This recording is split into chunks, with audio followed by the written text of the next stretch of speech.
तो ये विज्ञापन नहीं करता है। स्पीकर माइक भी दे दीजिए।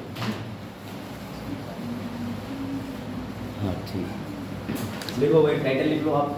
बाद में शुरू वेट कर रहे हैं, जब वो आ जाएंगे शुरू तब करेंगे, लेकिन उससे पहले डिस्कस करते हैं और चीज़ें डिस्कस करते हैं। लिख लीजिए आज का टॉपिक बड़ा इंटरेस्टिंग है। मैं लिखता हूँ।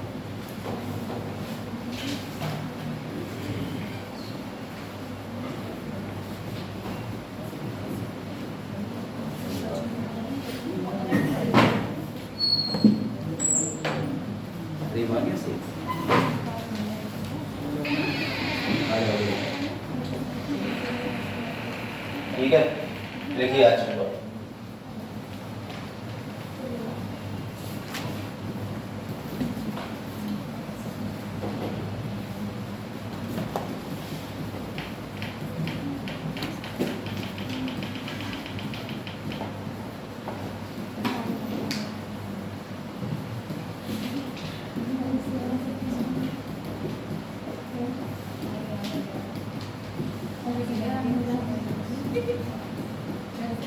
हाँ क्या, तो आज का जो टॉपिक है वो तुम्हें सोचने में विवश करेगा कि अंग्रेज जो है भारत में आए थे और शासन क्यों करने लगे। आपने मॉडर्न हिस्ट्री पढ़ी है, अरे वाह, अंग्रेजों का नाम लेते ही गए, ये किस तरीके से। हाँ मुझे भी ये महसूस हुआ कि मतलब ये तो बड़ा आश्चर्यचकित कर देने वाली बात है। आश्चर्यचकित भी नहीं, चिकित कमाल की बात है। लिखा हुआ मिट गया, चलो कोई नहीं, आसान लिख दे रहे हैं, थोड़ा गंदी राइटिंग में। पहली बार, हाँ आ जाओ, पहली बार इतनी साफ राइटिंग में लिखा था। चल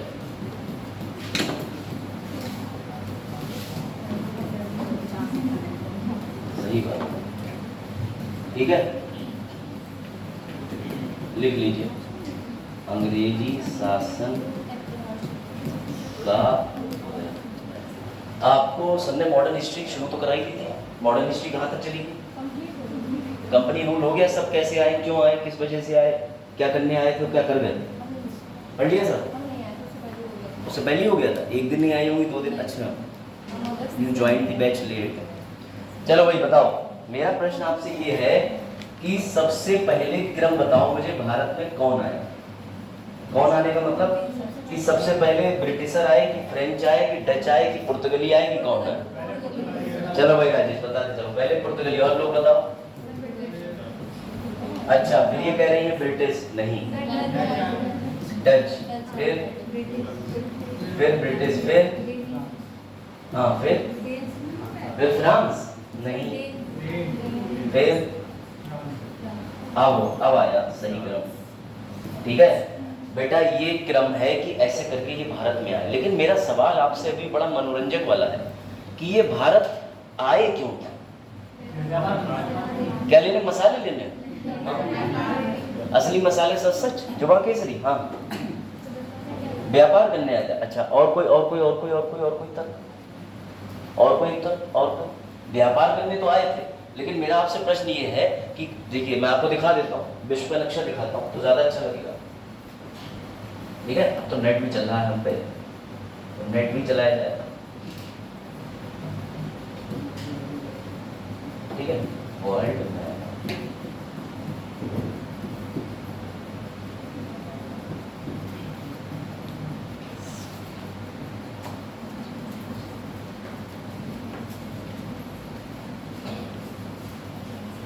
ठीक है भाई, ये तो सबको पता है ना, ये विश्व का नक्शा है।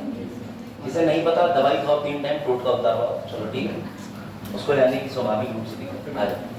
सही, बैठो। इसलिए मैं पूरे करेक्ट टाइम से शुरू करूंगा क्लास। मेरे पूछने का आपसे उत्तर ये है, प्रश्न ये है मेरे, जिसका उत्तर आप देंगे कि क्या जरूरत पड़ी थी यहाँ आने की।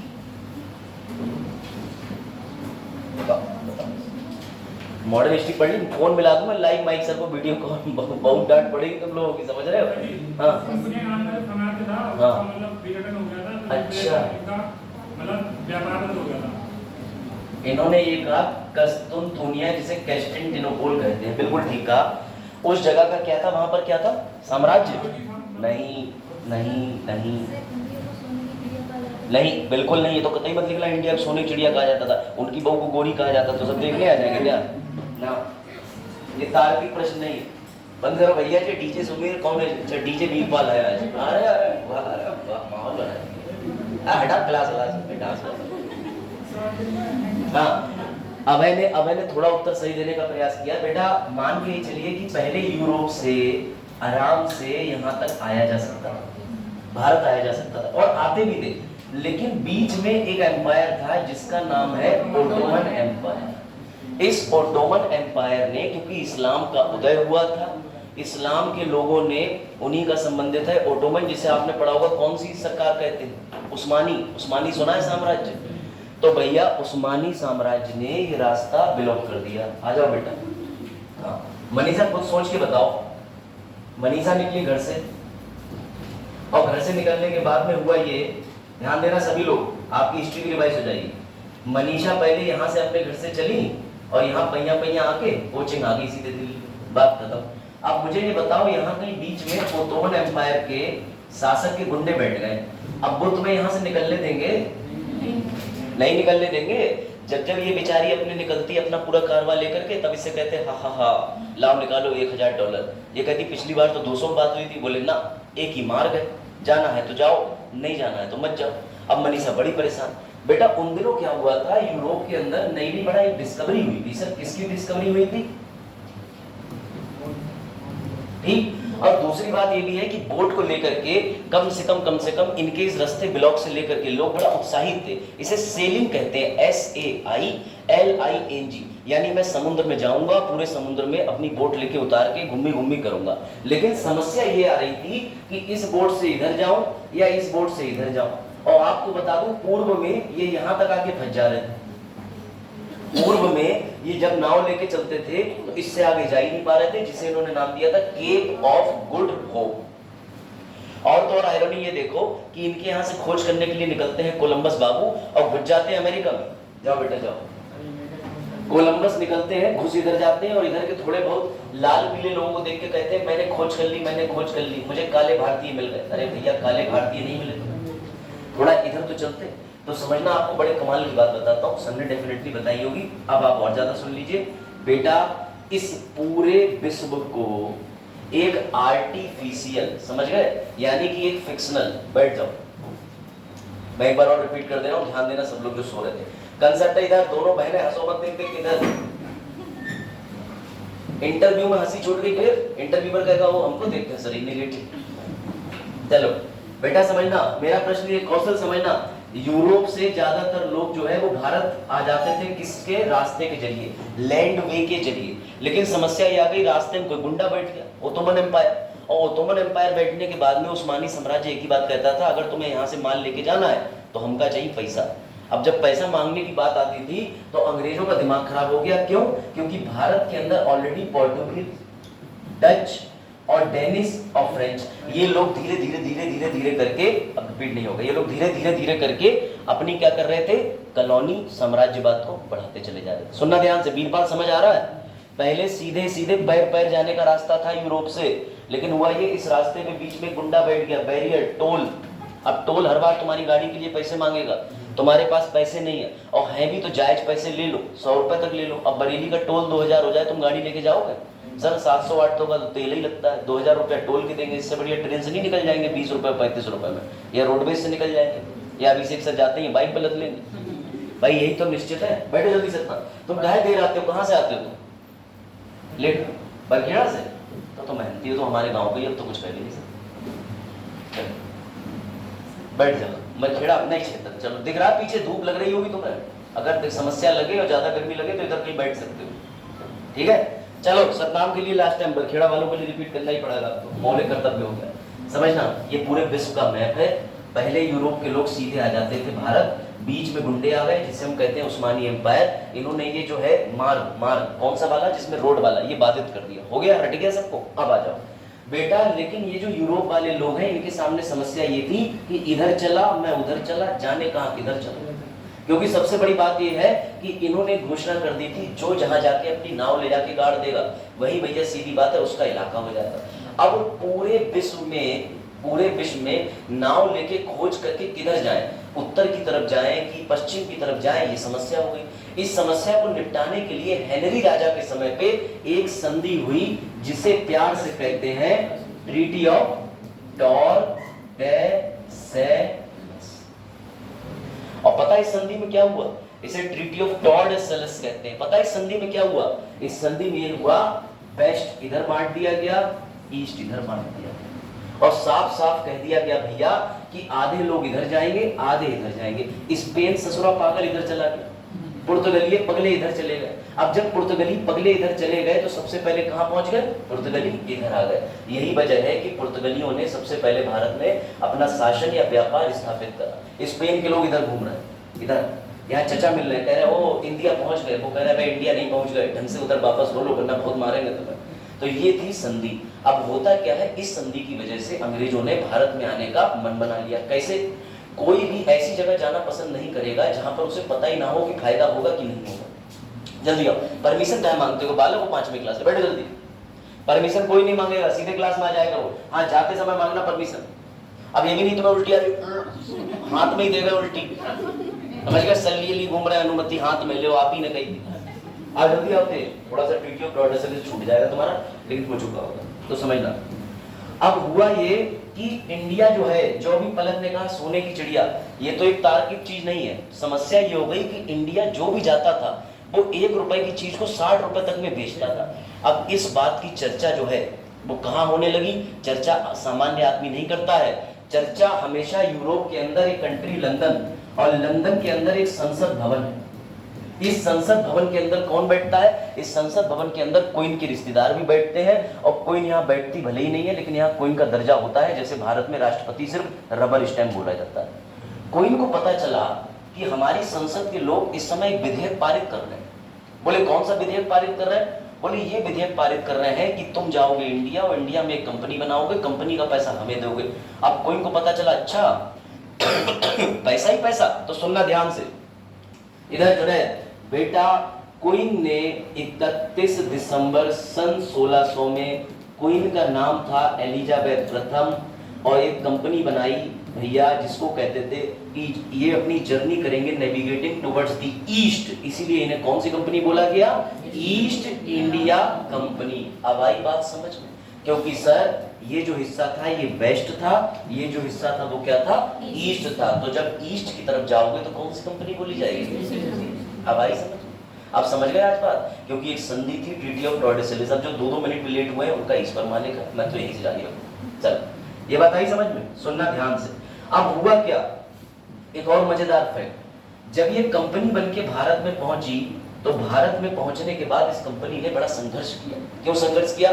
क्योंकि उस समय भारत में चल रही थी मुगलिया सल्तनत, और मुगल जो होते थे वो यही कहते थे आओ आओ सजदा और पैबूस करो। पढ़ा है ना बलबन के बारे में? बलबन ये कहता था मैं तो सीधे खुदा का एक ही पीस हूँ, मतलब खुदा ने मुझे बड़ी फुर्सत से बनाया और जमीन पे उतारा, सजदा और पैबूस करो। सजदा पैबूस का मतलब ये है कि झुको मेरे सामने, ऐसे करो। वो ऐसे वाला चलता है जो देखा होगा तुमने पिक्चरों में, ऐसे ऐसे करती रहती मक्खी मच्छर उड़ाती रहती है, और ठीक।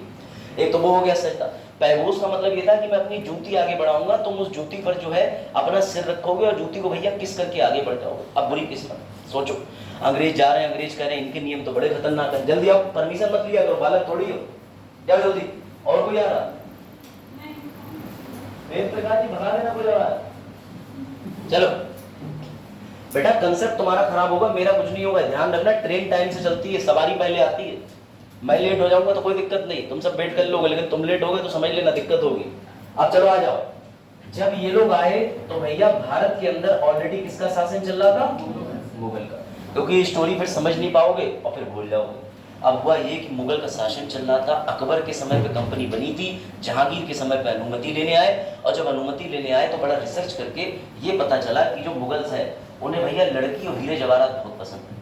और ये लोग तो फेमस ही थे नचकनिया ग्रुप के नाम से, इधर उधर अपनी नाव ले लेके तमाशे करते घूमते थे। हाँ, ये जो नौटंकी का चलन चला है वो सब इन्हीं की देन है, क्योंकि यही थे, बोले अरे हमें तो कोई काम करना नहीं है, जाओ बीवी तुम डांस कर लो, थोड़ा पैसा आ जाएगा। ये सब इन्हीं के घटिया जो कृत्य थे। वो भारतीय समाज में ये सब कुछ नहीं था। जब हम लोग कहते हैं कि नौटंकी जैसी एक सभ्यता चलाई थी, वो सब यही ड्रामे करके लाए थे, इधर उधर घूमते थे। बंजारे का जीवन इन्हीं का जीवन था। अब सुनना बात, हुआ ये कि उस समय मुगल की कंडीशन बड़ा स्ट्रांग थी, मुगल ऐसे राज करते थे।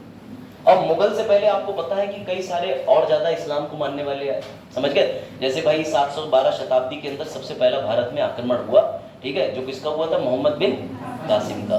712 एडी के बाद में जब उसने यहाँ पर रहा तो सबको पता है 17 बार सोमनाथ पे अटैक हुआ, सब कुछ हुआ। फिर उसके बाद में कौन सा वंश आ गया, स्लेव डायनेस्टी, है ना, आपने पढ़ा होगा, नहीं पढ़ा, कुतुबुद्दीन ऐबक, इल्तुतमिश, रजिया, याकूत, अल्तुनिया। चलो अभी सर इस तक पहुंचेंगे। अब सुनना बड़े ध्यान से कि सर आपने ये स्टोरी बताई क्यों, ठीक है।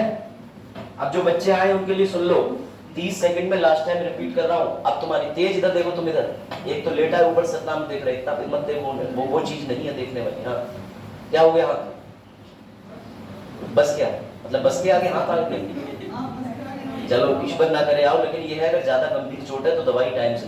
चलो सुनो ध्यान से, पूरा विश्व जो है उसमें जो यूरोप है ये अपने रास्ते से भारत आता था और भारत में मसाले मसाले लेके चला जाता था, लेकिन इस रास्ते पर कुछ गुंडे बैठ गए जिनका नाम था ओटोमन एम्पायर। इलाका था कस्तुनतुनिया का, जिसे कैस्टेंटिनोपल कहते हैं। इस जगह पर ओटोमन एम्पायर ने इनकी जो इससे पहले बिट्रेनियन एम्पायर थी उसे भगा दिया यहाँ से और खुद स्थापित हो गए। स्थापित होने के बाद में इन्होंने लगा दिया जो पीलीभीत बरेली मार्ग पे है टोल, बोले जब जाइए पैसा देंगे, समझ गए बात को। तो भैया इन्होंने पैसा देने से मना तो कर नहीं सकते थे, क्यों, क्योंकि मसाले की जरूरत थी। क्यों मसाले की जरूरत थी, क्योंकि भैया ये नॉनवेज खाते थे और नॉनवेज में बढ़िया गार्निशिंग करके उसे संभाल के रख सकते हो। उन जमाने में फ्रिज जो है वो हर घर में नहीं होते थे, अगर होते भी थे तो समझना बात को। इस वजह से इन्होंने प्रयास करा कि अब हम क्या खोजेंगे, समुद्री, और समुद्री मार्ग खोलने के लिए एक ट्रीटी होती है जिसका नाम है ट्रीटी ऑफ टॉर्डेसिलिस।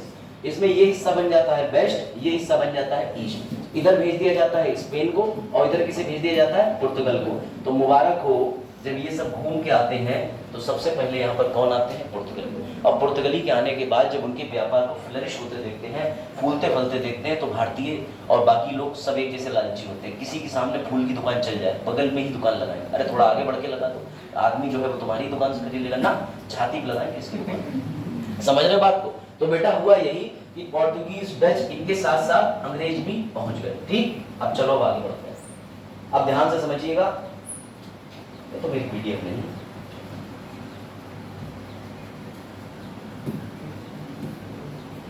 इतना आ गया समझ में, इतने में किसी को कोई डाउट तो नहीं है, यहां तक समझ गए, हिस्ट्री रिवाइज हो गई।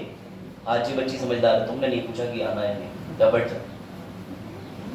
चलो अब इधर देखो, इधर कंपनी कब बनी बताओ, 1600 नहीं बोलेंगे, 31 दिसंबर 1600। कंपनी बनाई किसने, तो भैया कंपनी जो है वो मर्चेंट्स ने बनाई। सर मर्चेंट का मतलब हिंदी में बता दीजिए, व्यापारी। ध्यान से सुनना, अनुमति किसने दी थी बेटा, इसी अनुमति को अंग्रेजी में कहते हैं शाही फरमान।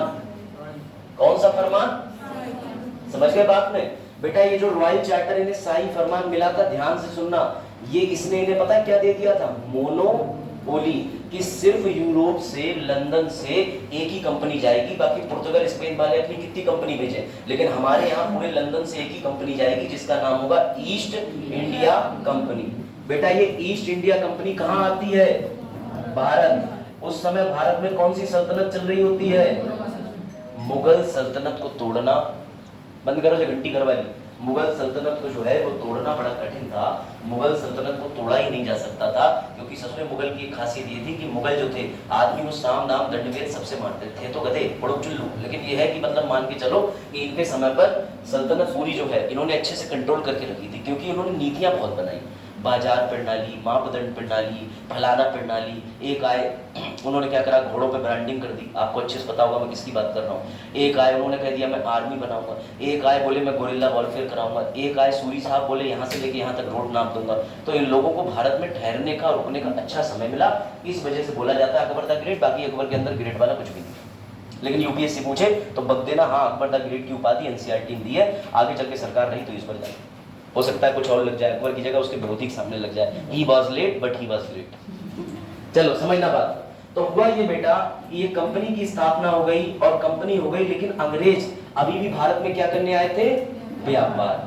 अंग्रेजों को धीरे धीरे जैकपॉट मिलना शुरू हो गया। क्यों, क्योंकि एक बहुत खतरनाक शासक था, बहुत खतरनाक शासक था, जिसका नाम क्या था, इसकी हो जाती है 1707 में मृत्यु। और जब इसकी मृत्यु हो जाती है तो मजा आ जाता है। कैसे, तो मजा ऐसे आ जाता है कि आप मान के चलिए जो भारत है कुछ यहाँ होते हैं, कुछ यहाँ होते हैं, कुछ यहाँ होते हैं, कुछ यहाँ, और ये यहाँ होता है। इसके मर जाने के बाद ये कहते हैं मैं और मैं। हम लोग आज से स्वतंत्र हैं। आज से हमारे पास कोई ऐसा इंपॉर्टेंट शासक नहीं बचा जो पूरे भारत को संभाल के रखे, इसलिए लोग स्थानीय विद्रोह शुरू कर देते हैं। समझो, क्लास नहीं होती, टीचर नहीं होता है, तो तुम आपस में एक दूसरे के झुंड पकड़े चीखना बच्चों की तरह शुरू कर देते हो। अरे अगर ये भी नहीं करते हो तो छोटे बच्चों की क्लास में जाओ, टीचर होगा तो टीचर कहेगा ए चुप बैठो, तो बच्चे चुप बैठेंगे। टीचर बाहर गया नहीं, बस वहाँ जान से मारने की धमकियां आएंगी, यार तुमका मारते कच्चा 5 के हो गए, अपने लिए हो गए, ठीक है। तो ये सब होता है क्लास में। ऐसे ही समझो कि पूरे भारत के अंदर एक वैक्यूम आ गया। वैक्यूम का अर्थ समझिए, पाइप लीजिएगा, नीचे से हाथ लगाइएगा और ऐसे हवा सोख लीजिएगा, अब जो पाइप है वो खाली हो गया आपके दिमाग की तरह, इसी वैक्यूम का। समझ गए बात? चलिए, तो बेटा पूरे देश में क्या आ गया? पूरे देश में एक वैक्यूम आ गया, यानी अब कोई शासक नहीं था जो भारत को होल्ड करके रख पाए, क्योंकि 1707 इतना अशुभ नंबर था कि इस दिन औरंगजेब मर गया था। जब ये औरंगजेब अल्लाह को प्यारा हो गया तो बाकी सबको सल्तनत प्यारी हो गई, और कहा जाता है कि औरंगजेब के मरने के बाद में सबसे पहले एक व्यक्ति था मुर्शिद कुली खान, बंगाल का शासक। आपको जान के ताज्जुब होगा कि मुर्शिद कुली खान, सर हर चीज में मिश्रा जोड़ी देते हैं, उसका असल नाम भी सूर्य नारायण मिश्रा ही था। वो कन्वर्टेड मुस्लिम था, कन्वर्ट हुआ था, ठीक है। अब जैसे मान लो माइक सर के संग में ज्यादा घूमता हूँ, किसी माइक सर कहते ये पढ़ना, और माइक सर कहा इस्लाम में स्वागत है, तो फिर ऐसा हो जाता है। तो सूर्य नारायण मिश्रा जी के साथ ऐसा रहा होगा, समझिएगा ध्यान से। हुआ ये, जल्दी आओ, जल्दी बैठो, हुआ ये बेटा, जल्दी बैठो, जल्दी जल्दी जल्दी आओ। तुम तो जुगनू से चमक रहे हो, हाँ आंखों में क्या चमक है, वाह बेटा वाह, फिराई डाल के आए, बैठो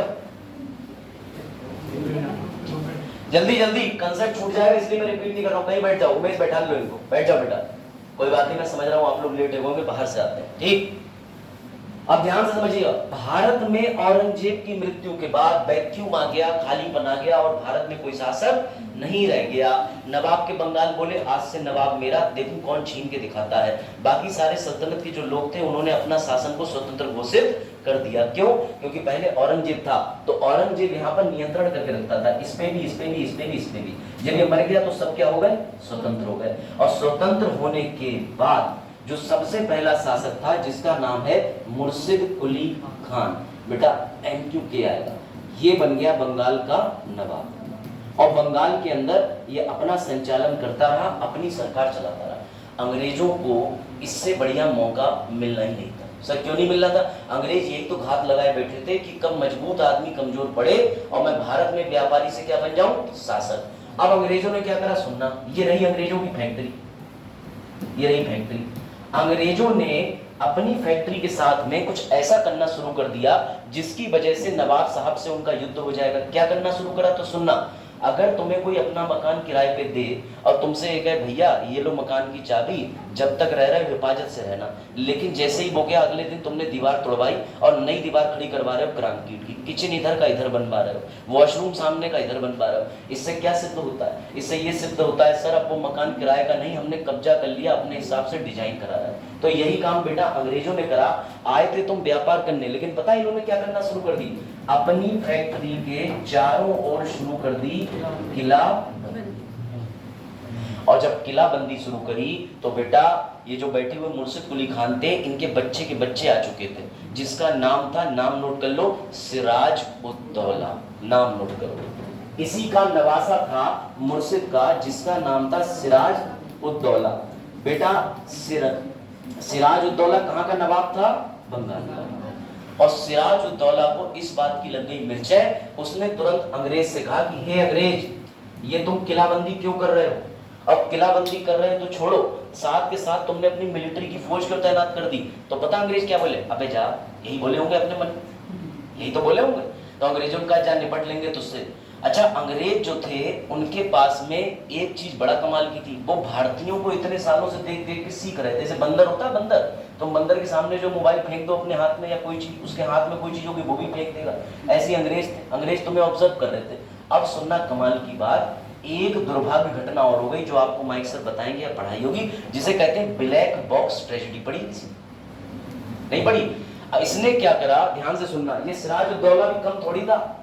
इसने पहले अंग्रेजों को धमकी दी, अंग्रेजों ने अंबुजा सीमेंट से और मजबूत दीवार उठाना शुरू कर दी। ये खिसिया गया, बोले मेरे मना करने के बावजूद भी इसने कम से कम 222 उठाया अंग्रेजी फौजियों को। एक कमरे में बंद करा, जिस कमरे में मुश्किल से 15 से 20 लोग के आने की जगह थी, उसमें सबको ठुसवाया और दम घुटने से सबकी मृत्यु हो गई और मुश्किल से 4 या 5 या 10 लोग बचे थे, जो इतिहास बताता है। ये इतनी क्रूर हत्या थी कि इसे हिटलर की घटना से जो है जोड़ा गया था कि हिटलर जैसे गैस चैम्बर में डलवा के मरवा देता था, इसने छोटे से कमरे में इतने सारे लोगों को डाल के मरवा दिया। इस बात का बुरा लग गया जिसको, लंदन में बैठे लंदन की संसद को, और लंदन की संसद ने उसी समय अपना सबसे काबिल अफसर रवाना कर दिया जिसका नाम था, अब आएगा मजा, क्योंकि अब देखने को मिलेगा कि रॉबर्ट क्लाइव क्या करता है और सिराजुद्दौला क्या करता है। दोनों के बीच की टकरार का नाम लिखो।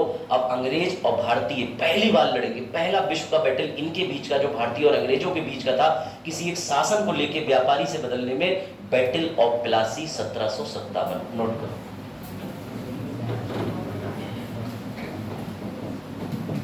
नोट करो, बैटल ऑफ प्लासी। सर ये कहां हुआ था? बंगाल में। सर ये कब हुआ था? 1757। ठीक है, और तुम क्रम देख रहे हो कि 1757 में खुद को आजाद करने के लिहाज से, अपने भारतीय होने को बनाए रहने के लिए 1757 में युद्ध हुआ था, और ठीक 100 साल के बाद 1857 में भी भारतीय और अंग्रेजों के बीच में भी युद्ध हुआ था, रिवॉल्ट ऑफ 1857। तो हम कम से कम 100 साल लगा लेते हैं, और फिर उसके भी 90 साल के बाद इसी क्रम में हमें आजादी मिली थी 1947 में। तो ये 100 और 47 का क्रम बड़ा खतरनाक है। चलो, हुआ ये 1757 के अंदर लड़ाई होती है अंग्रेजों की तरफ से सेनापति रॉबर्ट क्लाइव, और इसके बाद दूसरी पाली में कौन थे? सिराजुद्दौला, और इनके साथ में एक व्यक्ति और था जो गद्दारी कर जाएगा, जिसका नाम था मीर जाफर, इनका सेनापति, सेना प्रमुख। अब रॉबर्ट क्लाइव की बुद्धि समझिए, रॉबर्ट क्लाइव एक ऐसे देश से आया था जहां लाइन नहीं लगती थी। क्यों? जहां पे करप्शन बहुत होता था, पैसा दो आगे बढ़ो। रॉबर्ट क्लाइव बोला, मीर जाफर मैं तुमसे मिलना चाहता हूं। तो मीर जाफर बोले क्यों? बोले क्या तुम्हें नहीं लगता कि सिराज को हटा करके तुम्हें असल गद्दी का शासक बनना चाहिए? अब आप समझो, आप ही से कोई कह दे कि अरे तुम डिप्टी प्राइम मिनिस्टर क्यों हो, तुम्हें प्राइम मिनिस्टर नहीं बनना चाहिए? तो भैया इस बात को सुन के मीर जाफर अत्यंत खुश हो गया, और मीर जाफर ने तय कर लिया कि कुछ भी हो जाए, अब थ्रोन पे तो मैं ही बैठूंगा, ताज पे तो मैं ही बैठूंगा, गद्दी पे तो मैं ही बैठूंगा। बेटा मीर जाफर रॉबर्ट क्लाइव के साथ मिल गया, और बताया जाता है कि अंग्रेज गिनती में 3000 थे कागजों में, जबकि असल में अंग्रेज जो है वो मुश्किल से 700 या 800 रहे होंगे, और सिराजुद्दौला की 50,000 की फोर्स को उन्होंने सरेंडर करा दिया, सरेंडर करा दिया, सरेंडर। विश्व में पाकिस्तान के 1971 के सरेंडर से पहले ये विश्व रिकॉर्ड था कि 50,000 सैनिकों ने एक साथ किसी युद्ध स्थल पर सरेंडर कर दिया। क्यों? क्योंकि 1971 के बार में जब हमने उसको पाकिस्तान को 95,000 फौजियों ने अपने हाथ नीचे करके सरेंडर करा था। तो ये समझना 2 बार ऐसा हुआ है भारत के इतिहास में। एक बार 50,000 यहाँ पर सैनिकों ने जो है सरेंडर, आत्मसमर्पण कर दिया, बिना युद्ध लड़े, कोई युद्ध नहीं हुआ प्लासी के अंदर। और 1971 में करीब 95,000 पाक के फौजियों ने सरेंडर कर दिया था कि भारतों अब हमको मत दो, बहुत मार लिए हो तुम, इससे ज्यादा मारोगे तो मर जाएंगे। तब भी हम उन्हें सम्मान से पीट पाट के ले आए। ठीक समझना, यहाँ पर पहली बार ऐसा हुआ कि रॉबर्ट क्लाइव सिराजुद्दौला की जंग हुई, और सिराजुद्दौला इस गधे की वजह से 50,000 फौजियों के साथ भी हार गया, और सिराजुद्दौला का वहीं गला काट दिया गया। इसके नाम एक रिकॉर्ड और है बैटल में, विश्व का सबसे लघु युद्ध कौन सा है? Shortest battle in the history is battle of Plassey. कहां हुआ था सर? बंगाल प्रांत में हुआ था। क्यों हुआ था? कारण समझ गए, क्योंकि अंग्रेजों ने किलाबंदी करना शुरू करी और ब्लैक बक्सा ट्रेजेडी कर दी, और भैया नवाब और बंगाल से इनका युद्ध बढ़ गया। अंग्रेजों ने अपने सबसे काबिल होशियार ऑफिसर को भेजा, रॉबर्ट क्लाइव को। रॉबर्ट क्लाइव ने क्या करा? करप्शन, और करप्शन के कारण मीर जाफर गद्दी पे बैठ गया, सिराजुद्दौला सब कुछ होते हुए भी मारा गया। यहां से पहली बार जानते हो अंग्रेजों का क्या बढ़ा? अंग्रेज ये समझ गए कि वाई टू बी व्यापारी, जब यू कैन बी राम पे, कहने का मतलब कि भैया व्यापारी बन के क्या रहना, जब तुम्हें गद्दी और शासन मिल सकता। प्लेजर स्कूटी का विज्ञापन आता था, why should girls have all the fun, तो बात भी सही है, लड़के भी स्कूटी निकाल रहा है। तो ऐसे ये हुआ कि सिर्फ नवाब लोग ही क्यों शासन करें, अंग्रेज काहे नहीं शासन कर सकते बंगाल पे। इन्होंने मीर जाफर को अपनी कठपुतली बना दी। इसी बीच में मीर जाफर की बेटी की शादी हो गई। सर इतना डिटेल क्यों बता रहे? समझो, दामाद भी कभी कभी जो है वो सत्ता डुबोने में कोई कमी नहीं छोड़ते, समझना बात है। या तो दामाद अच्छा हुआ तो बढ़िया बात है। तो सर इधर अंग्रेजों का स्कोर क्या चल रहा है? अंग्रेजों का बन और हमारे जो नवाब साहब का स्कोर चल रहा था वो 0। अंग्रेज युद्ध जीत गए, इससे इनका क्या बढ़ गया? कॉन्फिडेंस। पहला युद्ध कौन सा था? 1757 का बैटल ऑफ प्लासी। अब सुनना मजे की बात, मीर जाफर क्या बन गया? कठपुतली। मीर जाफर की बेटी की शादी हुई। बेटी की शादी किससे हुई? मीर कासिम से। क्यों? क्योंकि अपने ही कुल मिलाकर के भतीजे से शादी करा दी थी। अब मीर कासिम जब दरबार में जाता तो देखता मीर जाफर जो है अंग्रेज चल के आ रहे हैं। अंग्रेज कहते थे भैया इधर आओ मीर जाफर। मीर जाफर कुर्सी छोड़ के भाग खड़े हो, बोले जी साहब। बोले ऐसा ये पकड़ो और ये वहां दे देना, ये यहाँ दे देना, और सुनो बेटा ध्यान रखना हम अंग्रेज हैं। चले गए। अब दामाद को बड़ा बुरा लगता। दामाद कहते हैं अब्बू एक बार हुक्म कर दो, मैं इनकी गर्दन उड़ा दूंगा। वो कहते बेवकूफ, सिराजुद्दौला को तो छोड़ा नहीं, जी और हमारे अब्बू पे कफन उड़ाने। वो बार बार कहता अब्बू ये क्या हो रहा है, अंग्रेज आ रहे हैं और तुम इनके आगे नतमस्तक हो रहे हो। तो मीर कासिम जो है वो अपने ससुर की बेइज्जती देख नहीं पा रहे थे। अब मीर कासिम बोले बात तो सही है, हमारे जब अब्बू कुछ नहीं उखाड़ पा रहे तो हम कहां से उखाड़ लेंगे। तो मीर कासिम दो लोगों के पास चला गया। एक चला गया शाह, किसके पास में गया बताओ? शाह आलम द्वितीय के पास। ये बैठा था सब इलाहाबाद, अवध, लखनऊ, उखनऊ का सब हिस्सा करके घेर घार के बैठा हुआ था अच्छे से। और उस समय मुगल सल्तनत का एक कहीं से धोखे धाके से बारिश ढूंढ के ले आए जिसका नाम था शुजा-उद-दौला। मैंने जो पहले बताया था वो सिराज था, ये कौन है? शुजा-उद-दौला। मीर कासिम बोले सुनो तुम मुगल हो, तुम्हारे बाप दादा मरने के बाद में तुम्हारी मुगली चली गई है, तुम मुगली वापस ले आओ। इससे बोले शाह आलम द्वितीय जी की सुन, तू अपना क्षेत्र बचा, मेरा क्षेत्र तो चला गया। और बोले तू मीर कासिम तू क्यों जुड़ रहा है? बोले यार बीवी रोज कहती है मेरे पापा की बेइज्जती हो रही, तुम कुछ नहीं कर सकते, कम से कम अब्बू की इज्जत ही रख लो। तो बोले मैं तो गर्दन उड़ाना चाहता हूँ। तो बेटा अंग्रेज एक बैटल जीत के बैठे थे और आपको जान के ताज्जुब होगा, रॉबर्ट क्लाइव वापस लौट गया था। उसे लगा था कि अब कोई युद्ध होगा ही नहीं। और जब रॉबर्ट क्लाइव वापस लौट गया तो भारत में कोई युद्ध ना हो जाए इसकी वजह से ये एक बंदे को स्थापित कर गया था जिसका नाम है हेक्टर मुनरो। कि सुनो युद्ध हो या ना हो लेकिन आज से एक सेनापति अंग्रेजों के संरक्षण में रहेगा, क्योंकि उन भारतीयों को कुछ पता नहीं है, ये तो मिट्टी के ओले बनाएंगे और दंड से मार के भाग जाएंगे, कहेंगे ढप्पी। तो भैया कुछ पता नहीं इन लोगों का, समझना। हुआ ये कि मीर कासिम, शाह आलम सेकंड और शुजा-उद-दौला की टीम तैयार हो गई और 1764 में एक युद्ध बोल दिया गया हेक्टर मुनरो के खिलाफ जिसका नाम है बैटल ऑफ बक्सर। लिखो अगला युद्ध लिखो 1764 बक्सर का युद्ध, जो कि हेक्टर मुनरो एवं 3 लोगों के बीच हुआ था। कौन थे 3 लोग? मीर कासिम, शुजा-उद-दौला और शाह आलम द्वितीय, क्योंकि पहला शाह आलम बहुत रंगीला था। हाँ समझ आ रहा? कुछ समझ आ रहा? देख लो अगले साल पर बेइज्जती ठीक होगी।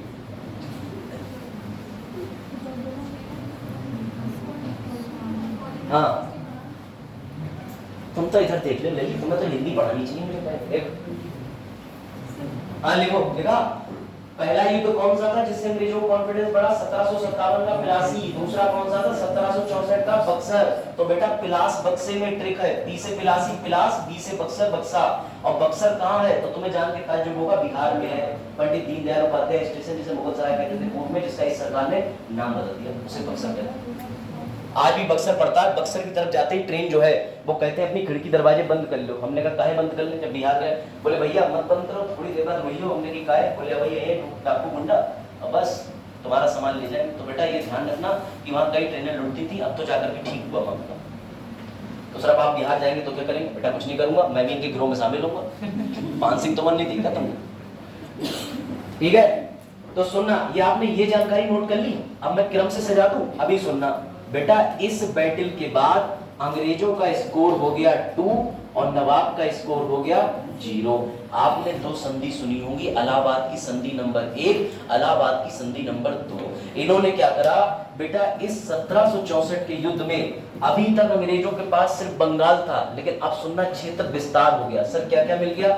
बिहार भी मिल गया, ओडिशा भी मिल गया और बंगाल तो था ही था। अब बंगाल से मीर कासिम को हटा दिया और मीर कासिम को मरवा दिया। और मीर जाफर से बोले देख लिया, अब्बू अब्बू करते थे और कुछ भी नहीं उखाड़ पाए, अब तुम बताओ नए अब्बू कहने वाले पैदा करोगे या चुपचाप गद्दी बैठोगे? तो मीर जाफर बोले माई बाप जैसा कहोगे वैसा। अब तब तो तुम आते थे रूम के अंदर, अब 2 चप्पल और मार के चले जाना, पर गद्दी बैठा ले रखो, बड़ा इज्जत बनी हुई है। बाहर जाते हैं तो लोग कहते हैं तकलिया तकलिया, बोले वो भी नहीं कहेंगे। तो वापस से थ्रोन पे किसे बैठा दिया था?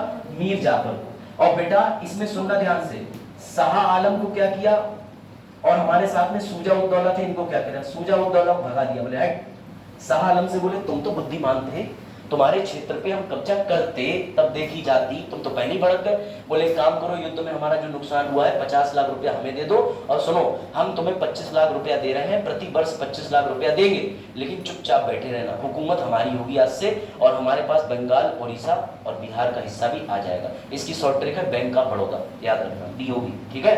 तो अब सुनना ध्यान से, अब तुम्हें मैं जो डायग्राम बना रहा हूं वो आएगा मजेदार, और उससे तुम्हें एक चीज समझने को मिलेगी।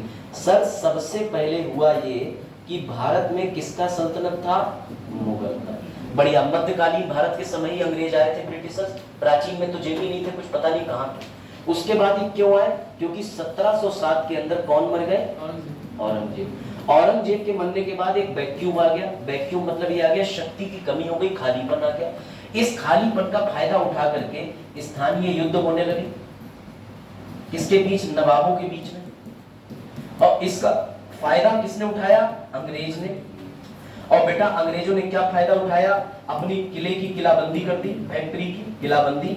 और इसी के एवज में कौन सा युद्ध पहला हुआ? 1757। दूसरा कौन सा हुआ? 1764।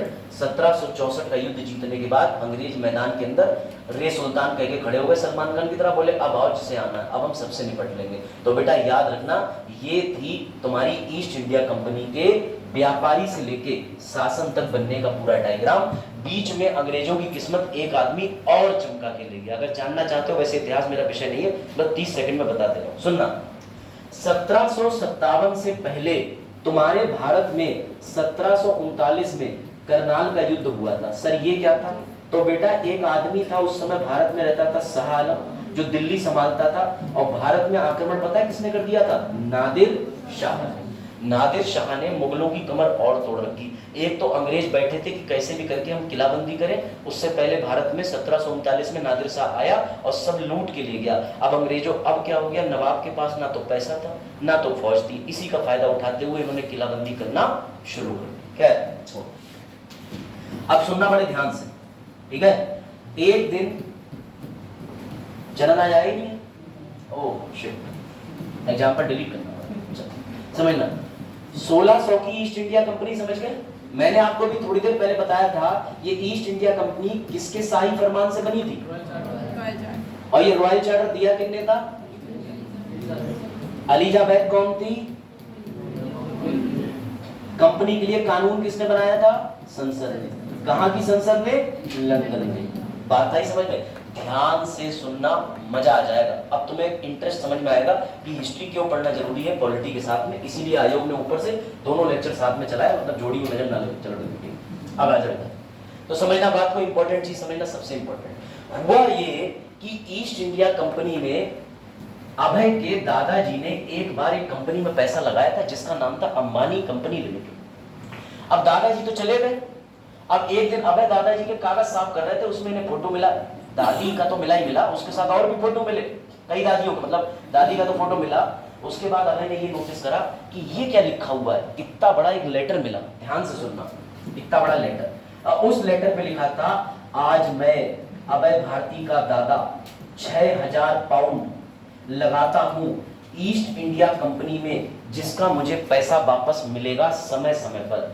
यानी इनके दादाजी कुल मिलाकर के ब्याज पे पैसा उठा गए या शेयर लगा गए। किस में लगा गए? ईस्ट इंडिया कंपनी में। लेकिन ईस्ट इंडिया कंपनी 1600 से भारत में आई थी, 1764 के अंदर बक्सर का युद्ध जीत गई। अभी तक ईस्ट इंडिया कंपनी ने किसी को पैसा भेजा लंदन?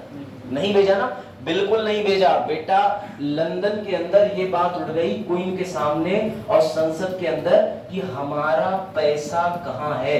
ईस्ट इंडिया कंपनी ने 1600 से 1764 164 साल में जो कमाई करी और जो हमने पैसा लगाया था उसका हिसाब हमें चाहिए। अंग्रेजी संसद की तो नींद उड़ गई। बोले यार बात तो ठीक है, पैसा 52 लगाया था, पौधे का टाइम आ गया। और कंपनी की यह हालत हो चुकी थी कि रॉबर्ट क्लाइव विश्व का सबसे अमीर आदमी था, जैसे जेफ बेजोस है, इलॉन मस्क है। उस समय का सबसे अमीर आदमी विश्व में रॉबर्ट क्लाइव था, जो एक युद्ध लड़ा, पैसा लिया और जाके कोठियां ही कोठियां बनाई। इसने अपने सेनापति का पद भी छोड़ दिया। कहा जाता है कि रॉबर्ट क्लाइव ने 2 बार फांसी के प्रयास करे, बच गया, फिर इसको जो है वो माफी मिल गई, जनता ने माफ कर दिया, ये खुद को डिफाइन करके ले गया। लेकिन उस समय विश्व का सबसे अमीर आदमी बन गया था रॉबर्ट क्लाइव। कितना पैसा भारत से लूटा होगा। और ये पैसा किसकी नजर में आ गया? संसद की नजर में। कहाँ की संसद? लंदन की। तो लंदन की संसद में जो लोग बैठे थे उन्होंने सीधे पूछा हमें भी पाई पाई का हिसाब चाहिए। अब आएगा मजा, अब आएगा मजा। समझो कैसे मजा आएगा। तो इसका उत्तर ऐसा कोई बच्चा दे जो अभी तक मेरी क्लास पहले नहीं ले चुका। यशु ने नहीं लिया, ठीक? यशु बताइए, सुनना। यशु एक दिन आपके पापा आपके सामने आए, ठीक, और बोले कि सुनो बेटी आज फैसला कर लेते हैं। बोले आज मैं तुम्हें बताना चाहता हूं कि हमारे पास अलादीन का चिराग है। ध्यान से सुनना, एक तरफ अलादीन का चिराग है जो तुम्हें प्रधानमंत्री बना सकता है, और एक तरफ बेटी जो है अलादीन के चिराग के अलावा हमारे पास 10 लाख करोड़ की संपत्ति है जिससे तुम विश्व में कहीं भी शासन कर सकती हो। बताओ तुम एक छोटे से देश का प्रधानमंत्री बनना चाहोगी या फिर पैसा लेके पूरे विश्व में शासन करना चाहोगी? पूरे विश्व में शासन करना चाहोगी।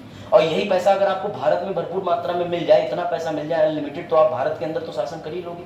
ध्यान से समझना, बच्ची के कहने को मैं आसान कर दे रहा हूं। मैंने चॉइस दी कि तुम पीएम बनोगी, अलादीन का चिराग किसके, या 10 लाख करोड़ रुपया लेके भारत में शासन करोगी। तो इनकी चॉइस के अकॉर्डिंग इन्होंने 10 लाख करोड़ रुपया लेके भारत में शासन चुना है। सुनना ध्यान से, मजा आए।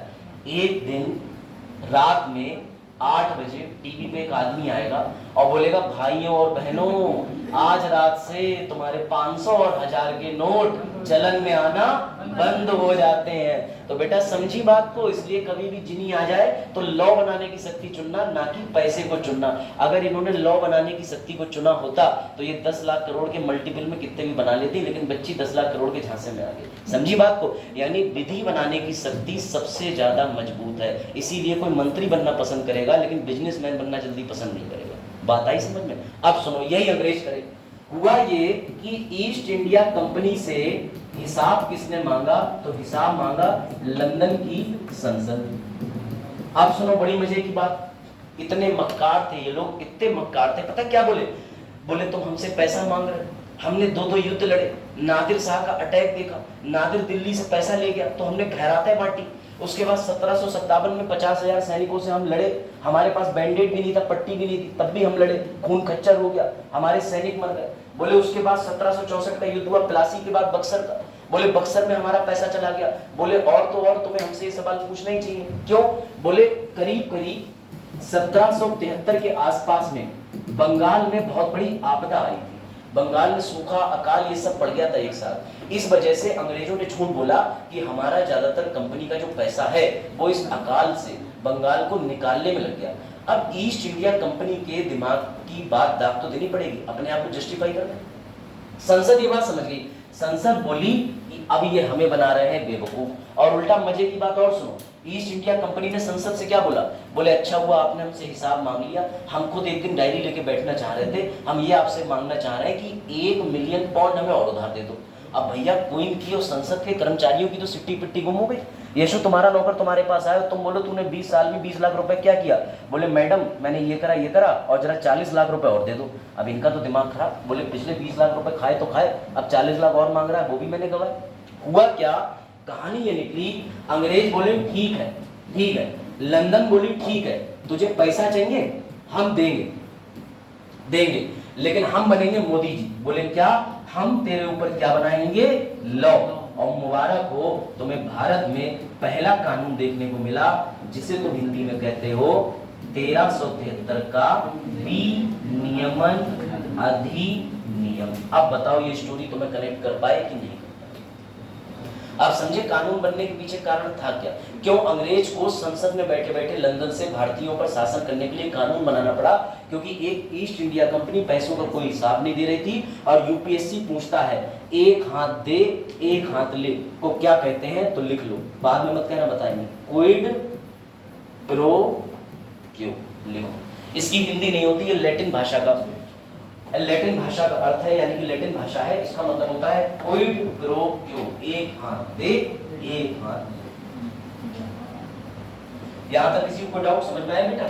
कंपनी बनी 1600 में, कंपनी बनने के बाद में भारत में आए, व्यापार कर रहे थे, उन्होंने सोचा नहीं था शासन करेंगे, लेकिन भारत में औरंगजेब मर गया 1707 में, नादिर शाह ने हमला कर दिया, इन्होंने अपने किले को बचाने के लिए किलाबंदी करी, बात का बुरा लग गया सिराजुद्दौला को, बैटल हो गया प्लासी का। प्लासी के युद्ध में ये जीत गए। जीतने के बाद में उस समय कौन था सेनापति? Robert Clive. उसे हराने के बाद कॉन्फिडेंस बढ़ गया रॉबर्ट क्लाइव के द्वारा सिराज को हरा के। उसके बाद में एक नया युद्ध हो गया जिसमें 3 लोग लड़े। हेक्टर मंडो था, उसे लड़ाने के बाद बैटल ऑफ बक्सर में बोला जाता है कि इन्हें बैंक ऑफ बड़ौदा मिल गई, यानी बंगाल उड़ीसा बिहार। इनका कॉन्फिडेंस चरम सीमा पे आ गया। आराम से 1764 तक मौज काट रहे थे। तभी लंदन ने कहा भैया कंपनी 1600 में बनी थी, 164 साल हो गए, जब हिसाब दे दो। और जब हिसाब देने की बारी आई तो ये बोले कि बंगाल में आई आपदा के कारण सारा पैसा नष्ट हो गया है, कृपया हमें 1 मिलियन पाउंड दे दो। तो भारतीय पर शासन करने की जो प्रणाली है वो यहीं से निकल के आती है। लंदन के अंदर बैठी हुई संसद ये कहती है हम तुम्हें पैसा देंगे लेकिन तुम्हारे ऊपर क्या बनाएंगे? कानून। और उसी कानून का क्या नाम है? 1773 का विनियमन अधिनियम या रेगुलेटिंग एक्ट ऑफ 1773। अब बताओ यहाँ तक समझ में आया यशु? आया समझ में? चलो अब तुम्हें मन को भाने वाली रोचक स्लाइडें भी दिखाते हैं। तो अभी तक हमने ये चीज कवर कर दिया, कहानी तो सुनी थी। अब ध्यान से एक चीज और बता दो, जेम्स मिल के बारे में भी जान लो। ये सब जानते हैं कि इतिहास का विभाजन कितने भागों में किया गया? 3 में करा गया। लेकिन जेम्स मिल्वा का नाम याद रखना। क्यों? क्योंकि जेम्स मिल कितना समझदार आदमी था। स्पेक्ट्रम में एक बात लिख दिया। सर क्या लिख दिया? लो पकड़ो। और इस बात से मैं सहमत हूं, पढ़ो। उसने कहा प्राचीन भारत को हिंदू काल बोलूंगा, मध्यकालीन भारत को मुस्लिम काल बोलूंगा, और जो भैया आधुनिक भारत है उसे मैं ब्रिटिश काल बोलूंगा। बिल्कुल सही विभाजन है। तुम प्राचीन भारत में एक भी इस्लामिक शासक का जिक्र दिखा दो, और मध्यकालीन भारत में जिन्होंने भारत पर शासक करा या तो वो इस्लामिक थे या फिर आपको पता है मुगल थे। तो इस पूरे कालखंड को क्या बोलेंगे? मुस्लिम शासक काल। और बाद में कौन आ गए? कमबख्त अंग्रेज। तो जेम्स मिल की ये बात याद रखना। क्या गजब बात कही जेम्स मिल ने। इसका नाम लिख के हिस्ट्री के मेंस के क्वेश्चन में आंसर लिखा है, तो नीचे लिखा ना बात क्रेडिट टू अभिषेक। क्या कैरेक्टर में आंसर पढ़ पा रहे? फिर सुबह आ गए। आज तुम्हारा काफी छूट गया, लेकिन चलो कोई बात नहीं, कोई नहीं। ट्रेन और एक और कहावत है, मैं पूरी नहीं ले जाऊंगा। ट्रेन और डेड डंडे से पीछे नहीं भागना चाहिए। अब भारती का बिल्ली लिखो, पढ़ो पढ़ो पढ़ो भैया, पढ़ो। पढ़ तो लो कम से कम। सोने से उठने के लिए 2 तरीके अपनाया करें, या तो खुद को मान ले या पड़ोसी को मार दें। उसके बाद आप कई लेक्चर तक जाग सकते हैं, क्योंकि फिर धमकी आ जाएगी मिल बाहर। मिल का मानना था बेटा, ये मिल का मतलब चीनी मिल और शुगर मिल नहीं है, जेम्स मिल है। जेम्स समझ गए बच्चे दोनों? तुम लोग मैचिंग चलते हो, ड्रेस वो भी सेम, सब कुछ बहने हो सकी या हमारी तरह? जैसे हमारे 3 भैया तीनों कपड़ा कटवा दिया बस बुकसट बन गई। चलो देखो, मिल का मानना था कि अंग्रेजों के भारत आने से पहले देश पर निरंकुश हिंदू और मुसलमान शासन करते थे, और इसी ने ये डिवीजन कर दिया। ठीक है, ये हो गया मिल का शासन। आओ अब ले भैया, अच्छे देखो। पता नहीं अकबर को राजा रणजीत सिंह की तरह या राजा रंजीत सिंह की तरह क्यों दिखाया जाता? कबूतर और बाज का वो कहते थे नहीं कि मैं बाज लड़ाऊंगा 1 लाख 1.25 लाख ते लड़ जाऊंगा। उनका तो समझ आता, इनके हाथ में अच्छा लगता कुछ जे पेचिस से मरे। और सुनो, डाइसेंट्री मतलब मुगल होकर के उस जमाने में पेचिस से मरना इज लाइक कि मैं साइकिल से गिर के टेप बोल रहा। समझो बात को, ये तो इनके किस्से थे। अब बोल दिया ग्रेट, बड़ा भारी। चलो समझ गए? तो पेचिस से मरे, इनका कालखंड है एक्सपेंशन ऑफ मुगल एम्पायर। हाँ, लेकिन शासन बहुत बढ़िया करा था ये पूरा है। हाँ, मतलब बच्चे बोले कि आज डेमो दे दो सर, हम बदलने के मूड में ले चलते हैं। बोले क्वालिटी तो बुरी चली रही है, यही देख लो। चलो तो भैया जिन बच्चों ने ये क्रम बताया था उनको नमन, उन्होंने सही क्रम बताया था कि पहले पुर्तगाली आए, डच आए, फिर इंग्लिश मतलब ब्रिटिशर्स। ठीक है, तुम लोग कोई भी दिखता है उसे अंग्रेज मत बोला करो। वो ऑस्ट्रेलियन भी हो सकता है, अमेरिकन भी हो सकता है। हर कोई विदेश से आया अंग्रेज नहीं होता है। समझ में आई बात? नाइजीरिया क्यों हो सकता। उसके बाद डेनिश हो गए, डच, और लास्ट में फ्रेंच। अब देखो अंग्रेज क्या करने आए थे? व्यापार। धीरे धीरे इन्हें बेवकूफ बना के क्या कर गए? शासक। समझो, ठीक है, ऐसा ही कहा होगा अंग्रेजों ने, दिस इज बिजनेस। चलो भैया, तो याद रखो, इसको जरा एक बार पढ़ लो। स्टोरी सुनाने के बाद पढ़ाने का मजा ही कुछ होगा। पढ़ो पढ़ो। 1707 में औरंगजेब की मृत्यु के बाद मुगल साम्राज्य का तेजी से पतन शुरू हो गया। सर आप ही पढ़ना क्रम से क्यों करें? अच्छा तुम लोग पढ़, तो एनर्जी लेवल ज्यादा बढ़ गया। ब्लड ब्लड रोज दान करना पड़ेगा। तुम्हें भी कुछ दवाइयां हैं, इसके लिए नेपाल चलना पड़ेगा। बता दो, इसके लिए बस कुछ नहीं, पैशन होना चाहिए, मतलब मजा, एंजॉय। जैसे आपका पैशन है कि आप एक अधिकारी बनना चाहते हो, उसे हर समय चाहिए, मतलब है अधिकारी है, सामने चले गए, रोड पे खड़े हुए, चालान काट दिया, पुलिस वाले तुम्हें ले जाना है। चलो समझ में आया? 1707 में बेटा बाद में मुगल अपने पूर्ववर्तियों की तुलना में कम प्रभावशाली थे, उनके राजवंश के अंतिम पतन में योगदान दिया। और बेटा इसके बाद क्या शुरू हो गया, लो तुम खुद पढ़ लो, तुम्हें लगे मास्टर ने झूठ बोल गया, मिजान सर वाली हिस्ट्री घुस गया, मैं तो इसी की तो फैक्ट लेके आया। पढ़ो, 18वीं सदी में जब मुगल साम्राज्य का पतन हुआ तो कई क्षेत्रीय शासकों ने स्वतंत्रता की घोषणा कर दी और अपने स्वयं के राज्य बनाए। यह राज्य 3 मुख्य श्रेणी में आते थे। पुराने मुगल प्रांत, इन राज्यों की स्थापना मुगल कुलीन वर्ग के सदस्यों से की थी, जिसमें मैंने आपको बताया शुजा-उद-दौला साहब भी आ गए। ठीक, उसके अलावा इन राज्यों ने मुगल साम्राज्य के साथ औपचारिक संबंध बनाए। नायब की उपाधि दी जाती थी या सूबेदार की। वही नायब मतलब खास, यानी कि नवाब। तो ठीक है भैया, इसके मरने के बाद, औरंगजेब के बाद, ये देखो सबने क्या शुरू कर दिया, स्थानीय शासन। ये बोले ये हमारा हिस्सा, ये बोले हमारा हिस्सा, वो बोले हमारा हिस्सा। अंग्रेज बोले अभी बताओ तो तुमको किसका हिस्सा। चलो ले, मुर्शिद कुली खान का भी नाम पढ़ लो, फिर मत कहना बताया नहीं। पढ़ो, मुर्शिद कुली खान का असल नाम जो था वो सूर्य नारायण मिश्रा था। ये पहला बंगाल का नवाब था जिसने 1717 से 1727 में सर्व करा। यही तो मैंने बताया था, पहला नवाब कौन था। इसी का ही नातिन, बेटी का बेटा नवासा, वही जाकर के आगे बनता है सिराजुद्दौला। ठीक है, आप समझ गए। सर ये अंधे थे क्या? नहीं बेटा, मतलब इनकी आंख की पुतली नहीं दिख रहा, जरूर अर्जुन आयो के बाण लेके। ठीक, तो मैंने ये भी आपको बता दिया, अच्छे समझा दिया है कि भैया ये यहाँ से घूमी करके यहाँ तक आए। और सबसे पहले सबको पता है वास्को ड गामा आया, जोमोरिन से मिला, अब्दुल मजीद लेके आया था, गुजरात से लेके आया था। सिर्फ मई माह में इसलिए लाया था क्योंकि जो हवाएं बहती हैं मानसून की तरफ, वो जो पवनें चलती हैं वो तो इंडिया की तरफ रुख कर लेती हैं, इस वजह से उनके जहाज को दिशा मिल गई और वो आके टकराए। उसके बाद 1498 के बाद 4 साल जाने के बाद दोबारा आए, 60% ज्यादा पर चीजें बेची। पहला चैप्टर स्पेक्ट्रम का, एडवेंट ऑफ यूरोपियन पढ़ लिया। ठीक, बढ़िया आगे। अब आ जाओ सर, ये क्रम हो गया। ठीक बेटा, कंपनी किसने खोली थी? इन लोगों ने। और ये सुन लो, ईस्ट इंडिया कंपनी के लिए किसने अनुमति दी थी? एलिजाबेथ प्रथम ने। कहाँ रहती थी? इंग्लैंड में। याद रखना, इस कंपनी में बेटा सरकार का पैसा भी लगा था। तुम जरा बुद्धि लगाओ, आज की डेट में अगर बेचारी कोई भी लांसी जो एक कंपनी खोल ले, कंपनी लांसी चाय वाला, एमबी चाय वाला, अब लांसी प्रधानमंत्री जी को फोन करे जरा गुंडे आ गए, आर्मी भेजना, तो मोदी जी क्या कहेंगे? शुद्ध हिंदी भक, भाई यही तो कहेंगे।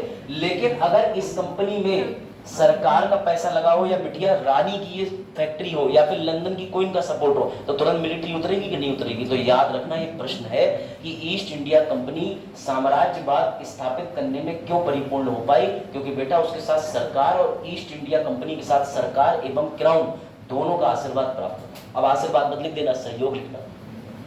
ठीक है, चलो भाई आगे बढ़ते हैं। तो लिखो पूरी साइकिल देख लो, जिसे बनाना है एक बार ये बनाना चाहो बना सकते हो, बनाओ। तब तक विज्ञापन भी तो ले ले 1 मिनट का। ऐसे सिंक हो गया।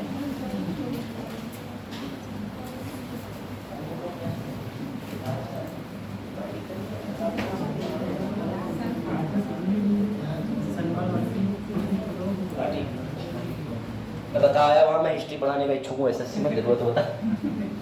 चलो ठीक है, ये बेटा साइकिल बना लो। हो सकता है तुम ये साइकिल ना, ये शुरू यहाँ से हुई है, ये तो ये भी दिक्कत है, बच्चे यहाँ लिखेंगे फिर कहीं समझ नहीं आ रहा, यहाँ से चली है यहाँ से। ठीक है, अब मैं क्या करूँ, तुमने वो बचपन खो दिया जब पेंसिल बॉक्स के ऊपर एक पजल आती थी बनके की गोली इधर डालो छल्ला इधर लेके जाओ। तो हम वही जमाने के बुड्ढन है, इसलिए हमें ऐसे गोले बनाने पड़ा। बता लिखो फिर आगे की स्टोरी। अभी तुम्हें मिलवाते हैं 1773 में असल कारण क्या थे और असली में 1773 में कैसे नियंत्रण करा। अभी तो केंद्रीकरण जानोगे और कभी चीज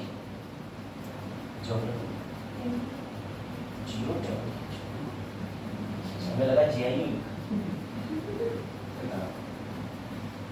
लिखो, सबसे पहले लिख लो 1600 में कंपनी बनी, एलिजाबेथ ने अनुमति दी, व्यापार करने आए थे, लेकिन असल कारण क्या था? अपना साम्राज्य बढ़ाना। कैसे आए थे? सी रूट से, पहिया चल के आने की जरूरत ही नहीं पड़ती, ओटोमन एम्पायर ने रास्ता ब्लॉक कर दिया था, पूरी कहानी बता दी।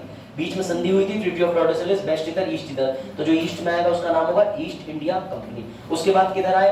साउथ और साउथ एशिया की तरफ आए। भारत साउथ एशिया में है, ये तो पता है ना सबको, वो डाउट तो नहीं। एशिया के दक्षिण में, और वो भी ऐसे कोने से साउथ ईस्ट में निकला हुआ, तभी तो आसियान देश जो बने हैं वो सब साउथ ईस्ट एशिया की तरफ से।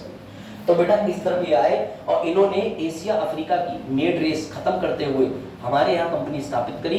रॉयल चार्टर की अनुमति किसने दी थी? कोई नहीं, बस ये चार्ट बनाए ताकि तुम्हें पूरी स्टोरी याद रहे। फिर अगला चार्ट बनाए। ई गवर्नेंस नहीं, आज इन्हें अचानक ये चैप्टर लगा दिया। हाँ कोई टॉपिक नहीं डालता, हम क्या कर सकते हैं बच्चों। बेटा यहीं से पॉलिटी शुरू होनी थी। मैं वो वाला टीचर हूँ जो पॉलिटी यहाँ से शुरू करता हूँ। सोचो यहाँ से तुम कंपनी, संसद और सब जान के चलते और अंत तक तुम क्लैपिंग और स्टैंडिंग ओवेशन देते, लेकिन ना इसके बाद अचानक टॉपिक आ जाएगा फंडामेंटल राइट, फिर आ जाएगा सीए, फिर आ जाएगा सीएजी, फिर आ जाएगा पॉलिटी खत्म, दूसरा टीचर, मतलब वो ऐसा भी टॉपिक होगा। तो मैं बता रहा हूँ कि अगर आपको पॉलिटी पढ़नी है, आप खुद से पढ़ रहे हो, तो यहीं से पॉलिटी की शुरुआत होती है। इसे कहते हैं संवैधानिक विकास। संविधान बना कैसे? धीरे धीरे धीरे धीरे। अब मैं इसमें क्या ही कर सकता हूं? ऐसा धर्मेंद्र प्रधान जी ने कहा था, भारत के तेल मंत्री। हाँ धर्मेंद्र राजपूत तो समझदार व्यक्ति मालूम पड़ता है। सलोनी समझ आ रहे हो सब? एकदम क्लियर है और दिमाग से? चलो समझदार है, पुराने छात्र सब समझदार है, नए वाले और बरेली में तो बच्चे और बढ़िया सुर में कहते हैं सबकी जरा सा दिमाग से भी। बस हो गया काम। हमारे पीछे कोऑर्डिनेटर सर बैठे होते हैं, वो दांत दिखा रहते हैं। मैंने कहा आपका भी लगा के दिया। चलो लिखा। अरे भैया उंगलियां चलाओ ऐसे करके, क्या ऐसे वाली कौन सी उंगली चला रहे हो? ऐसे फटाफट लिखो। मास्टर ने यहाँ कम से कम 4 चैप्टर खत्म कर गया। बच्चे वहां रॉयल की जगह लिख रहे हैं इनफील्ड। बुलेट की बात नहीं हो रही, चार्टर है चार्टर। लिखो। लिख लिया? गुड। किसने लिखा सबसे पहले? पीछे वाली बच्ची ने। वेरी गुड बेटा। अच्छा लांसी तुमने तो छाप लिया हो, फोटो ले लिया हो। लो चलो भैया, इंपीरियलिज्म क्या होता है इससे तुम्हारा कोई लेना देना नहीं। रॉयल चार्टर क्या होता है समझा दिया, मेरे बिना अनुमति नहीं कर सकते, बात खत्म। ठीक। अब ये किताबों के नाम भी डाल दिए, किताबें, ताकि तुम रेफरेंस के लिए हिस्ट्री यूपीएससी में ऐसी किताबों से पढ़ लिया करो, ये किताबें होती। चलो हाँ, राशिफल मैं बता चुका हूं तुम्हें कि भैया युद्ध हो गया था, वैक्यूम आ गया था। अब आगे बढ़ते हैं, ठीक है। कौन सा युद्ध देखा था? Battle of Plassey. दूसरा बक्सर। चलो तो आए थे क्या करने? व्यापार करने, और बन गए शासककर्ता। ठीक। 50,000 3,000 का युद्ध देख लिया। 1764 के दीवानी राइट ये मिल गए थे, बिहार, बंगाल, उड़ीसा। इलाहाबाद की दोनों संधि हुई थी, वो आप इतिहास में ज्यादा जानेंगे, मेरा काम। ठीक है। अब लेजिटिमेसी बता दूं, ध्यान से सुनना। यूपीएससी ने एक क्वेश्चन पूछा, पहले यूपीएससी का क्वेश्चन देख लो, फिर उसका उत्तर भी देख लो। 1764 के युद्ध में विजय के बाद ईआईसी को क्या प्रदान हुआ? इसका उत्तर है वैधता। इसी को कहते हैं लेजिटिमेसी। बात आई? अब सुनना। वेद प्रकाश जी बताओ, आपके घर पे, हाँ अरे ये तो साक्षात उदाहरण है। नहीं वेद प्रकाश जी बताइए, फोटो लीजिएगा। आपके घर पे कोई रंगदारी करने आए और आपसे कहे 5,000 रुपए दो मुझे, मैं इस मोहल्ले गुंडा हूं, दोगे आप? अरे हाँ या ना तो बोलिए, ये तो उत्तर है, स्वाभाविक है, बच्चे भी उत्तर देंगे, इसमें कोई आप टेंशन वाली बात नहीं। बताइए हाँ या ना, देंगे कि नहीं? नहीं देंगे? दे देंगे तो सीधे आदमी। अच्छा पुलिस आए तब भी दे देंगे, ये तो प्यारे आदमी निकले। चलो फोटो ले लीजिए, है ना। अब देखो सुनना ध्यान से। साक्षी आप बताओ बेटा, आपको कोई रास्ते में गुंडा रोके और आपसे कहे 500 रुपए दो, दोगी 500 रुपए? नहीं दोगे ना, नहीं दोगे। और अगर आपका पुलिस वाला हेलमेट का चालान काट दे 500 रुपए का, तो 500 रुपए भरने पड़ेंगे। ईस्ट इंडिया कंपनी को 1764 के बाद यही गुण मिल गए। कैसे? पहले वो उस जगह पर शासन करते थे, लेकिन वो जब पैसा मांगते थे तो कोई नहीं देता था। अब जब उन्होंने 1764 का युद्ध जीत लिया तो वो हर व्यापारी से क्या उगाते थे? पैसा। और अब हर व्यापारी को देना पड़ता था, क्योंकि बैटल ऑफ बक्सर के बाद कहानी उल्टी हो गई। अब आई बात समझे? इसी को क्या बोलते हैं? लेजिटिमेसी। चलो भाई कहानी आगे चलेगी, तुम्हें और आनंद आएगा। ठीक है। तो एक दिन साक्षी ने, अब वो गायत्री है अलग की बात, बरेली गायत्री, तो बेटा इन्होंने जो है पैसे मांगे, गायत्री ने पैसे देने से मना कर दिया, लेकिन डर के मारे दे भले दिया। लेकिन अगर पुलिस चालान काट दे तो तुम तुरंत पैसा भरते हो। क्यों भरते हो पैसा? क्योंकि इसके पास क्या है? वैधता, सरकारी नौकरी, सरकार की अनुमति। ऐसे ही कंपनी को 1764 का युद्ध जीतने के बाद क्या मिल गई थी? वैधता की। अब तो असल शासक हम हैं। चलो ठीक है, तो भैया लेजिटिमेसी भी हो गई। अब बढ़ते हैं आगे। ठीक है। हाँ ये वसूली करना शुरू कर दिए। ठीक है, इसी को दीवानी अधिकार कहते हैं, लेजिटिमेसी को। चलो ये सब मैंने बता दिया। ये फाइनल चार्ट है, अभी नहीं बनाना है, स्लाइड में मिल जाएगा कि कैसे करके इनका पतन हुआ। आइए अब एंट्री करते हैं। ठीक है।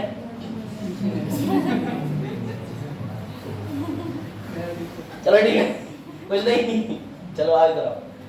ठीक है, तो बेटा कंपनी ने अपने घाटे के लिए क्या बता दिया, और मैंने आपको कौन सा सिद्धांत पढ़ा दिया, क्विड प्रो क्यो, पढ़ लिया? हाँ सर हमने यहाँ तक सब पढ़ लिया। और बंगाल में फेमाइन आया था, आपदा आई थी, इस कारण से इन्होंने बता दिया कि पैसा हमने किसमें खर्च करा, इसमें। और मुबारक हो, क्या मिला आपको, पहला नियंत्रण एवं विनियमन यानी रेगुलेटिंग एक्ट जिसे कहते हो 1773। चलो अब लिखना मेरे साथ चार्ट बना, सुनिएगा। 1773 में जो पहला कानून बनाया, इस कानून के संस्थापक का नाम सुन लीजिए क्या है। पहली बात तो ये संसद में बना था, और ये संसद कहां थी, लंदन में। उन दिनों लंदन के अंदर एक पीएम था, इसका नाम था लॉर्ड नॉर्थ। अगर आपको ज्यादा ही ज्ञान चाहिए ताकि एक दिवसीय परीक्षा में भी ना छूटे, तो याद रखिए 1773 का कानून किस संसद में बना था, लंदन की। उन दिनों लंदन का प्रधानमंत्री कौन था, लॉर्ड नॉर्थ था। कोई दिक्कत? ये बोला कि ईस्ट इंडिया कंपनी पर हम क्या करेंगे, शासन। लेकिन ईस्ट इंडिया कंपनी पे शासन करना इतना आसान नहीं होने वाला था, क्योंकि 164 साल से जो कंपनी भारत के अंदर बैठी है, वो सोचिए हर लेवल की चीजें जानती होगी। और आपको जान के ताज्जुब होगा कि उस समय हमारा भारत ऐसा भारत नहीं था बेटा। हमारा भारत जो है वो 3 प्रांतों में डिवाइडेड था। मैं आपको दिखाना चाहूंगा, ये देखिए, ये 3 प्रांत, बंगाल, बंबई, मद्रास। बंगाल, बॉम्बे, मद्रास। ध्यान से ये चार्ट बना लीजिए, चाहे लिख लीजिए। बंगाल के अंदर,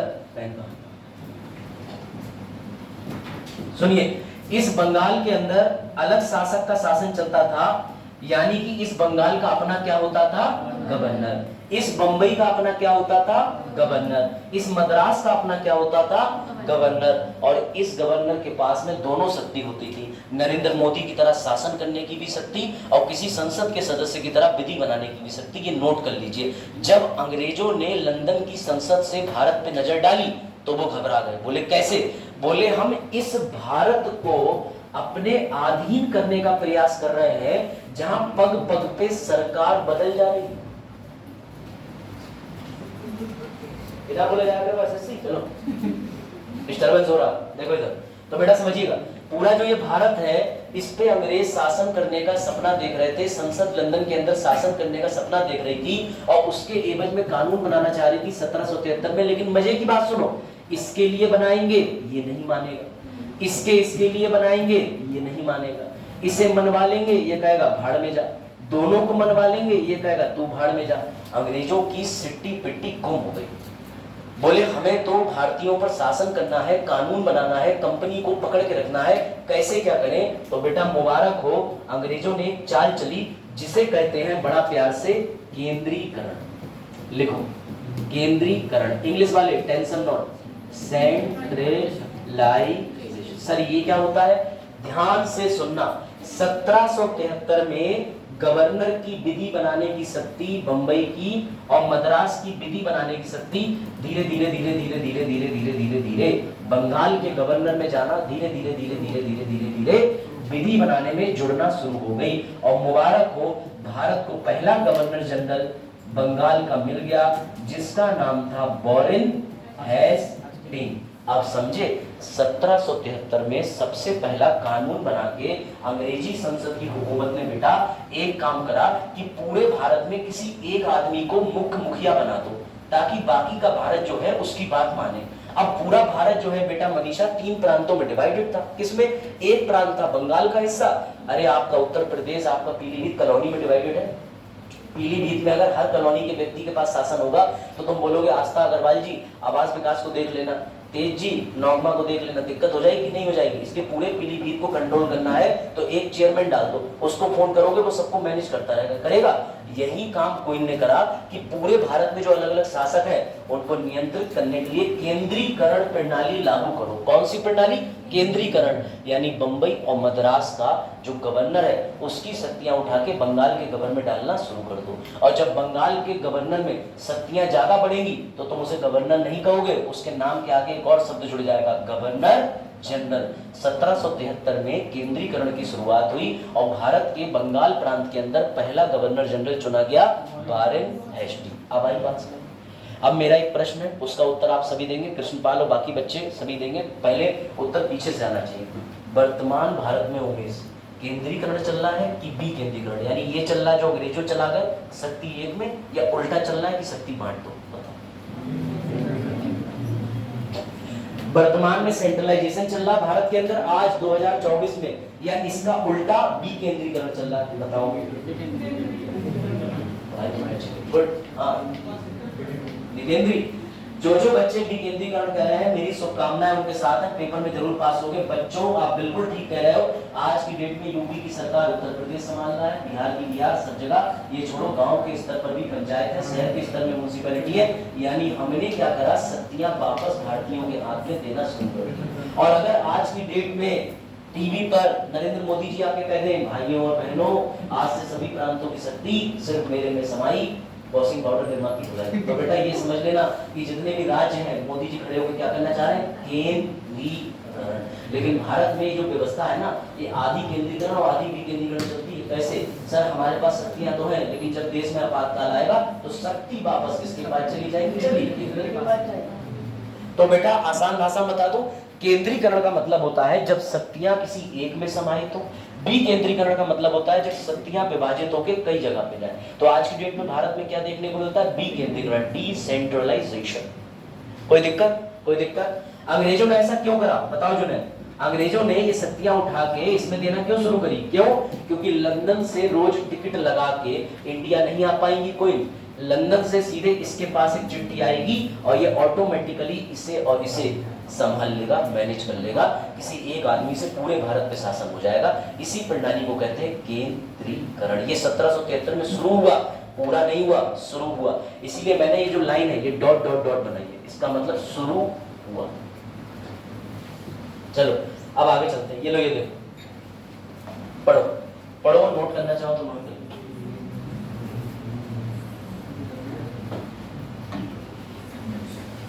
पढ़ो, ध्यान से पढ़ो भैया, पॉलिटी ऐसी है मजेदार, पढ़ो। जब शक्तियां किसी एक में समाहित होने लगे कहलाता है केंद्रीकरण। और बेटा यहाँ पे यही देखने को मिल रहा है, क्योंकि बॉम्बे और मद्रास आज के समय में चेन्नई, बॉम्बे बंगाल सबको पता है, तो भैया ये शक्तियां कहाँ जाना शुरू हो गई धीरे धीरे? यहाँ पर। और यहाँ का गवर्नर क्या बन गया? Governor general. पहला कौन था?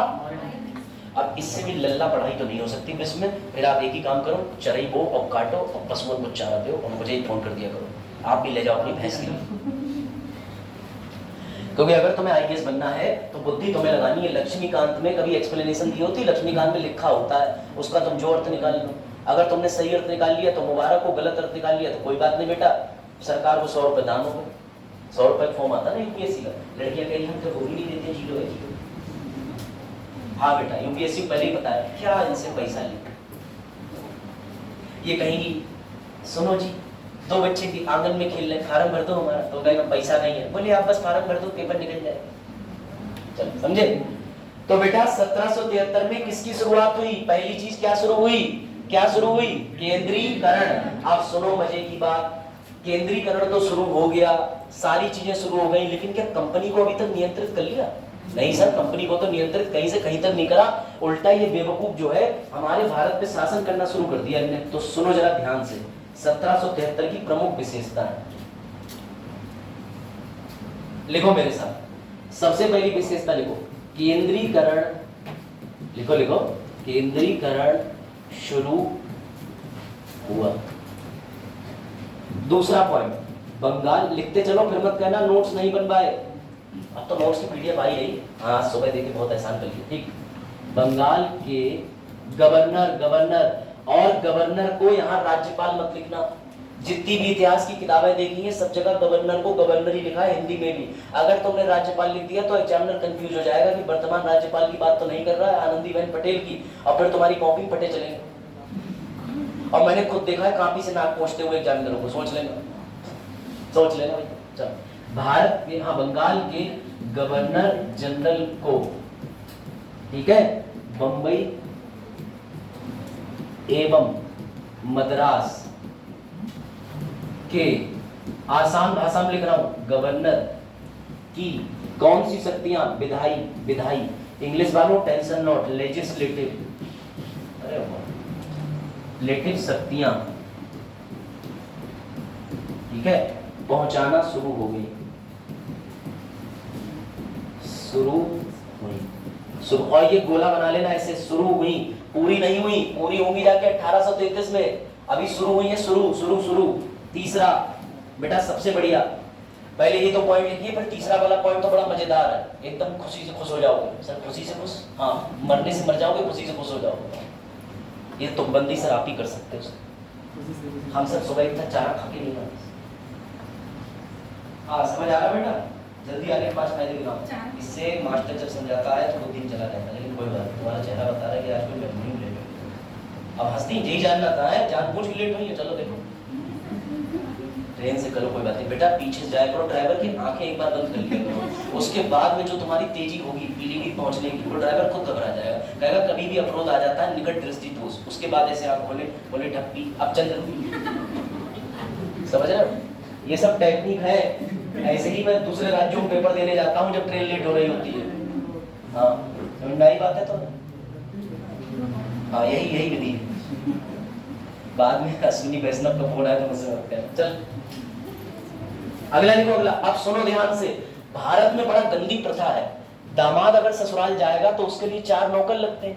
फिर भारत में तो अंग्रेजों ने अपना दामाद भेज ही दिया था, जिसे वारन हेस्टिंग बोलते थे, गवर्नर जनरल था। क्या तुम दामाद को अकेले छोड़ोगे?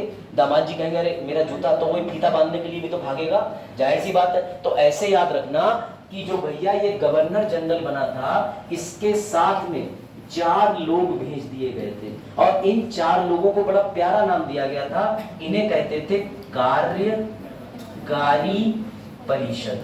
कार्यकारी परिषद, 4 लोग का कार्यकारी परिषद यानी एग्जीक्यूटिव काउंसिल। ध्यान से लिखना, गवर्नर जनरल की सहायता हेतु बनाया गया था, ठीक है। तो भैया हमेशा गवर्नर जनरल के साथ ये 4 लोग रहते ही रहते थे। अब आपको कनेक्शन समझ आ रहा होगा, मैं कह रहा हूँ रट्टा मारो ही मत, मेरे साथ हर पॉइंट के कनेक्शन को समझते चलो। 1600 से लेके 1947 तक आपको कुछ याद करने की जरूरत नहीं पड़ेगी, अगर आप क्लास में खुले विचारों से आए और टाइम से आए। सर खुले विचार मतलब अपनी बुद्धि घर पे लोटे में लौट, यही सीखेंगे, यही पढ़ेंगे। तो समझ गए, गवर्नर जनरल पूरा बंगाल संभालेगा, बंबई की शक्तियां मिल गई हैं, मद्रास की मिल गई है, तुम अकेले छोड़ रहे हो, कैसे छोड़ दें अकेले? तो उसके संग कितने लोग लगाएंगे उमेश? 4। और बेटा 4 लोग कंधे में हाथ जो है हाथ लगाने के लिए भी चाहिए होते, ये मत भूलना। अभी देखना कैसे अर्थी निकालेंगे, अभी देखना यही 4 लोग अर्थी निकालेंगे ससुर, देखना। लिखा, ये लिख लिया। अब सुनो मजे की बात, अगर तुम ये लिख चुके हो तो समझना, एक दिन गवर्नर जनरल और हमारे जो 4 आपस में भिड़ गए। क्यों? क्योंकि 4 लोग कहते थे हमारी नियुक्ति लंदन से हुई है, हमारी औकात ज्यादा है। गवर्नर जनरल कहता था मुझे भी वहां से भेजा है। बोले हम संख्या में कितने? बोले 4। बोले पीटो इसको। तो भैया गवर्नर जनरल और इन 4 की इतनी लड़ाई होती थी कि इन लोगों को इस लड़ाई को सुलझाने के लिए 1773 में बोला गया, ध्यान से सुनना, बोला कि इन लड़ाइयों को निपटाने के लिए सुप्रीम कोर्ट बनाएंगे, लेकिन इनके निस्तारणों को देखते देखते जस्ट अगले ही वर्ष में एक बिल्डिंग बना के तैयार करनी पड़ी, जिसका 1774 में नाम पड़ा सुप्रीम कोर्ट। और बेटा ये कहां स्थापित करा गया? कलकत्ता। और इसी में एक आदमी बैठा गया सुप्रीम कोर्ट का, जो आंसर कई बार वनडे एग्जाम में पूछा गया कि भारत का भी छोड़िए, 1773 में कलकत्ता में जो सुप्रीम कोर्ट बना उसका पहला चीफ जस्टिस कौन था? एलआईजे प्यूफिन। अब आया समझ में? तो तुम स्टोरी याद रखो, पहले तो बंबई मद्रास की शक्ति छीन ली, गवर्नर में शक्ति डाल दी ताकि लंदन से चिट्ठी एक गवर्नर के पास आए, अकेले दामाद काम करेगा नहीं, 4 लोग बैठा दिए, 4 लोग ससुरे आपस में लड़ गए, सुप्रीम कोर्ट बना दिया। एक कनेक्शन लेके चलो ना, कनेक्शन लेके चलो, भूल ही नहीं पाओगे। अब ये स्टोरी तुम कैसे याद रख पाओगे? तुम याद रखो, वीडियो में व्यूज बढ़ जाएंगे बस हमारे। और समझ आ रहा है? समझा करो, रोज आओगे तभी तो। मैं तो कह रहा हूँ तुम एक मैजिक फ्रेमवर्क डाल दो वहां, नहीं अर्निंग की अर्निंग और आए पैसे बचे। अरे विपिन सर, विपिन सर नमस्कार। अरे कैसी बात कर रहे हैं? अरे आइए सर, अच्छा जाएंगे तो मिल के जाए। हाँ बताइए।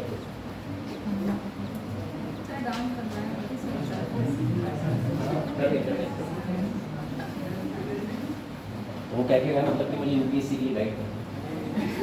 हाँ ठीक। अरे ये नहीं, कोई और काम था बच्चों, आप वीडियो देख के तो बेटा ये बता, ये 4 कारण लिख दिए। अब सुनो, जो तुम्हारी किताबों में कारण नहीं है परंतु जो मुझे महंगी कोचिंग में पढ़ाया गया वो भी नोट कर लो। सर कोचिंग वाला निःशुल्क ज्ञान दे रहे हो? हाँ, इसमें 5वां पॉइंट ये था बेटा कि कंपनी के ब्राइब लेने पे, कंपनी के रिश्वत लेने पे रोक लगा दी गई। कोई गिफ्ट नहीं लोगे, कोई किसी से पैसा नहीं लोगे, क्योंकि अंग्रेज गिफ्ट और पैसे के चलन को तेजी से बढ़ावा दे रहे थे। ठीक, अभी भी तुम्हें यहाँ पर अपनी बुद्धि लगा के दिखाओ, क्या कंपनी पर नियंत्रण दिख रहा है? यीशु, क्या अभी भी तुम्हें लग रहा है कि ईस्ट इंडिया कंपनी यहां से कमजोर हो रही है? क्या मैंने इतनी देर में कंपनी का जिक्र भी करा? नहीं करा ना बेटा। यही बात 1773 के बिल में रह गई है, वो भी दंड से नोट करो। इसमें अगला पॉइंट और लिख लो, छठा, फौरन लिखो, फौरन लिखो, छठा लिखो कि इंग्लैंड के यानी लंदन के अंदर, क्या बात है सर, संसद में ध्यान से लिखना, एक पद बनाया गया जिसमें 24 लोग बैठते थे, उसका नाम था कोर्ट ऑफ डायरेक्टर्स। सर मान जाएंगे, इसकी हिंदी बता दो अगर तो ले। सर ठीक है बेटा, ये कहां बनाया गया? सवाल आया है, कहां बनाया गया? क्यों बनाया गया? ताकि कंपनी के बही खाते देख सके। और तुरंत इस पॉइंट के आगे स्टार बना के लिख दो, मुबारक हो, मुबारक हो, मुबारक हो। भारत को एक नया सिद्धांत मिला आज पहली बार, नया सिद्धांत मिला पहली बार, जिसे बड़े प्यार से कहते हैं जांच एवं नियंत्रण का सिद्धांत, और इसे ही प्यार से कहते हैं doctrine of checks and balances.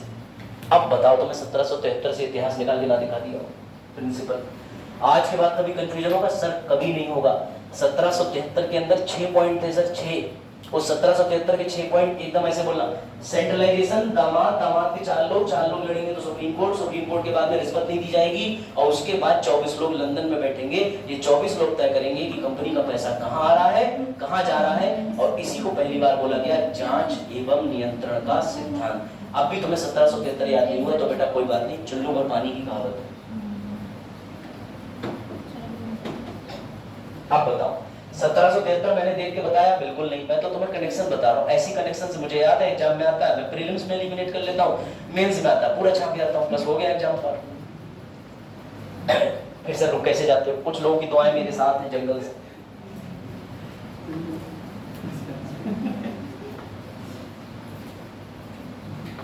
और बताइए धर्मेंद्र राज, घर में सब ठीक ठाक है? चलो बढ़िया बात है यार, अच्छे लड़के, तुम्हारा विशेष ध्यान रखना पड़ता है। हाँ तीनों इधर बताओ, मानव प्रजाति याद हुआ कुछ? हाँ यशु समझ आया कुछ? इधर शिवानी ग्रुप एडमिन समझ आ रहा? समझ आया? इधर गरिमा इंग्लिश हिंदी दोनों सर समझ ही नहीं आ रहा सर, तो उर्दू पे भी प्रतीक हाथ लगा रहे हो। चलो तो भैया सुनो, जिन बालकों को एक और रिवीजन चाहिए, आओ फट से सारे पॉइंट लिख दें शॉर्ट में, ट्रिक मतलब एक लाइन में। सर सबसे पहले किसकी शुरुआत कर दी इन लोगों ने? केंद्रीकरण। ऐसे याद रखना, ये उठा के जाने कहां लगे? यहाँ बंगाल। और बंगाल में कौन सा पद आ गया बेटा? ये जीजी और जीजी नहीं लिखा है गांव की भाषा में, ये जीजी का मतलब गवर्नर जनरल। कहीं आज कहते दीदी पता नहीं सन ने तेरो नाम का लिख दो, जीजी कह रहे हैं क्लास से। तुम्हारी जीजी से मुझे कोई मतलब नहीं है। इधर देखो, ये रही जीजी। अब कौन थी जीजी? बारन हेस्टिंग्स, केंद्रीय यही जीजी थी, समझ गए? अगला लिखो, तो किसका पद बनाया? Governor general. तीसरा पॉइंट, इसकी मदद करने के लिए 4 लोगों की कार्यकारी परिषद का गठन। सर ये क्या काम करती थी? विवाद इनमें और इनमें आपस में लड़ाइयां होती रहती थी, इसकी वजह से किसकी स्थापना करनी पड़ी? बोला था 1773 में बनाएंगे, पर बिल्डिंग कब बना के तैयार करी? सवाल आएगा बना कहां और किस चीज से मना कर दिया? सर रिश्वत लेने से। और किससे मना कर दिया? गिफ्ट, उपहार लेने से। उसके बाद सर छठा पॉइंट, सबसे जरूरी पॉइंट, इसलिए काले पेन से लिख रहा हूं क्योंकि यहाँ पर ईस्ट इंडिया कंपनी पर लगाम लगाने के लिए ये लोग लेके आए थे कोर्ट ऑफ डायरेक्टर। सर याद ही नहीं होता है, यहाँ पे बीओसी आ जाए तो बेटा सी से कंपनी और सी से कोर्ट ऑफ डायरेक्टर, तो सी बात ही खत्म हो गई। सी से कंपनी, सी से court of director. Sir Hindi निदेशक मंडल। सर कितने थे संख्या में? 24। कहां बैठते थे? लंदन। किसने बनाए थे? लंदन की संसद ने।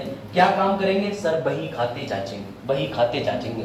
और ऐसे याद रखो, कंपनी को साल भर जांचने के लिए हर माह 2 लोग बैठेंगे, 12 दूनी 24। हर महीने 2 लोग कंपनी खाते पलटेंगे तो 24 चाहिए, 12 महीने चलेगी प्रक्रिया। अब बताओ 1773 में तुमसे कोई पॉइंट छूट गया हो, तुम्हें याद ना हो रहा, बताओ जल्दी से, बताओ जल्दी से। राजेश, कभी क्रिस्टल क्लियर है? गुड, बढ़िया। आगे मैं लिखे हुए दिखा दे रहा हूँ, है लिखे हुए। सर जब लिखे हुए तो क्यों लिखवाते हैं? ताकि आदत पड़ जाए। पहले इसका उत्तर दे दो फटाक से। प्रश्न अंग्रेजी में है लेकिन बच्चे भी हमारे जो अंग्रेज से कम नहीं है। बताओ। बंबई मद्रास के गवर्नर की पावर जाना शुरू हो गई किसके तीर, मतलब किसके पास? सर आपका गांव बाहर ही जाता है। तुम लोग कौन से गांव के पता है? बताओ। गांव तो मझोला गांव कहाँ? मझोला तो अच्छी जगह है, बॉर्डर है ना। अरे हम ही नहीं गए भाई, हमारा गोबर उठाई भाई फेंकत रहे, एक उठाई लेके आ जाओ, पढ़ाई लो हमारे नहीं। अच्छा माइक ऑन कर, चलो। हाँ समझ आ रहा सबको? समझ रहे हो? देखो ऐसे मैंने देखा है कि बहुत सी बार ये होता है कि कुछ मास्टर आते हैं लखनऊ से, वो यहाँ पे अपने जो है उसको ज्यादा ग्लोरीफाई कर देते हैं इतिहास को। असल इतिहास मैंने पढ़ाया है, ठीक है? समझ रहे इस बात को? चलो, इसका उत्तर सर आपने खुद ही लिख दिया। सर कहाँ लिख दिया? सारी बातें इसमें लिखी हुई है लेकिन ये इसका पॉइंट है। चलो,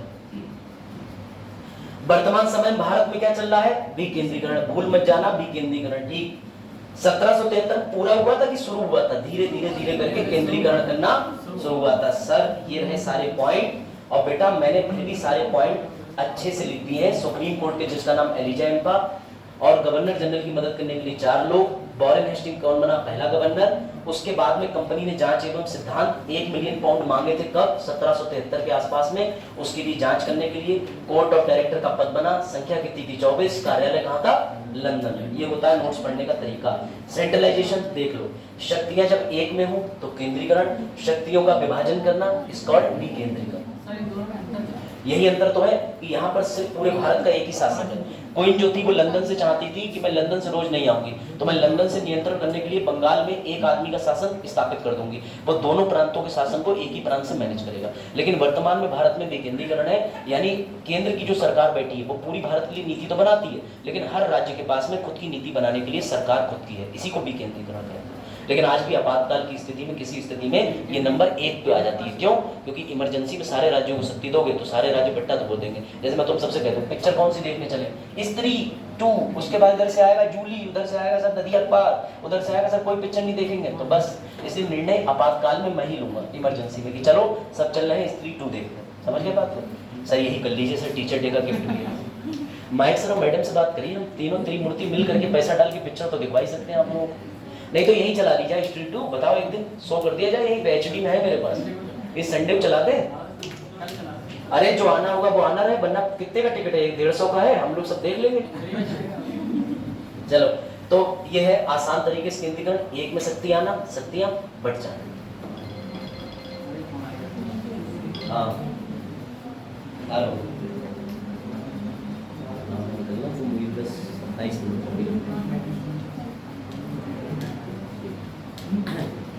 हाँ भाई बच्चों, कितने कार्यकारी परिषद थे? कितने कार्यकारी परिषद थे? 4। अरे वाह, तुम्हें सब याद हो गया। अभी देखना, जितनी जल्दी तुम्हें याद होता है ईश्वर की दुआ से, उतनी तेजी से तुम भूल भी जाते हो। यूपीएससी का प्रश्न है, जिसने इसका सही उत्तर दे दिया 10 रुपए नगद इनाम चंदा करके क्लास में।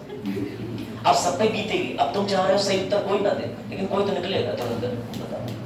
ये प्रश्न यूपीएससी का है। यूपीएससी 2020 के बाद आया है, 21-22 में, 21-22 में। अब तुम आईएएस का प्रश्न सॉल्व करने लायक हो जाओ तो ताली बजाते। बेटा एक ट्रिक बता दूं, जो मास्टर ने पढ़ाया नहीं वो सवाल में आया नहीं। वाह, देख लो मैंने कौन सी चीज नहीं बोली, मुंह से वो नहीं आएगी इसमें। हाँ, कौन कह रहा है उत्तर सी? एक बच्ची का उत्तर आ गया। कौन है ये बच्ची? वेरी गुड, इलेक्ट्रिक स्कूटी वाली बिटिया। अरे ये क्या आ गया? किस्मत। क्या आया? क्या इनके अनुसार ये भी ठीक है। सुप्रीम कोर्ट कब बना? 74 में। कार्यकारी परिषद 4 लोगों की, बम्बे मद्रास की शक्तियां। क्या मैंने इतनी देर में ये शब्द बोला? जो मास्टर ने बोला नहीं वो आंसर में आएगा नहीं, इसलिए इसका उत्तर होगा 1 2 3। शाबाश, ताली बजाओ भाई लड़की। ठीक है बेटा, 10 रुपए बाकी तुम छीन छपट लेना क्लास में, जो भी से समझो, ठीक है? उसमें हमारा कोई भूमिका नहीं है। लेकिन मेरे कहने का मतलब ये है कि आपको ऐसे प्रश्न से अंदाजा लग जाता है कि प्रश्न यही आते हैं। अब आपको मुख्य परीक्षा या प्रीलिम्स के लिए कम से कम इतने बिंदु तैयार तो हो गए, इसलिए हमेशा टीचर को प्रीलिम्स और मेंस दोनों का पढ़ाना चाहिए, है नहीं? ये काम तो करना ही करना पड़ता है। चलो अब आगे बढ़ते हैं। चलो उससे पहले मेरा एक प्रश्न है, लिखिए फटाक से लिखिए, इस चीज को और लिख लीजिए, लास्ट चीज है 1773 विनियमन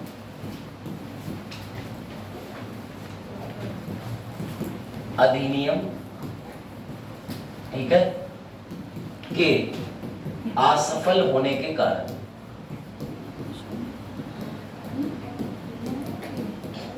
बेटा ये जो एक्ट है ये फेल हो गया था, ये फेल हो गया था। और अगर आपको फेल होने के कारण ही ना बताऊं तो फिर टीचर होने का मकसद ही क्या निकलता है मेरा? है सर टीचर भी होगा।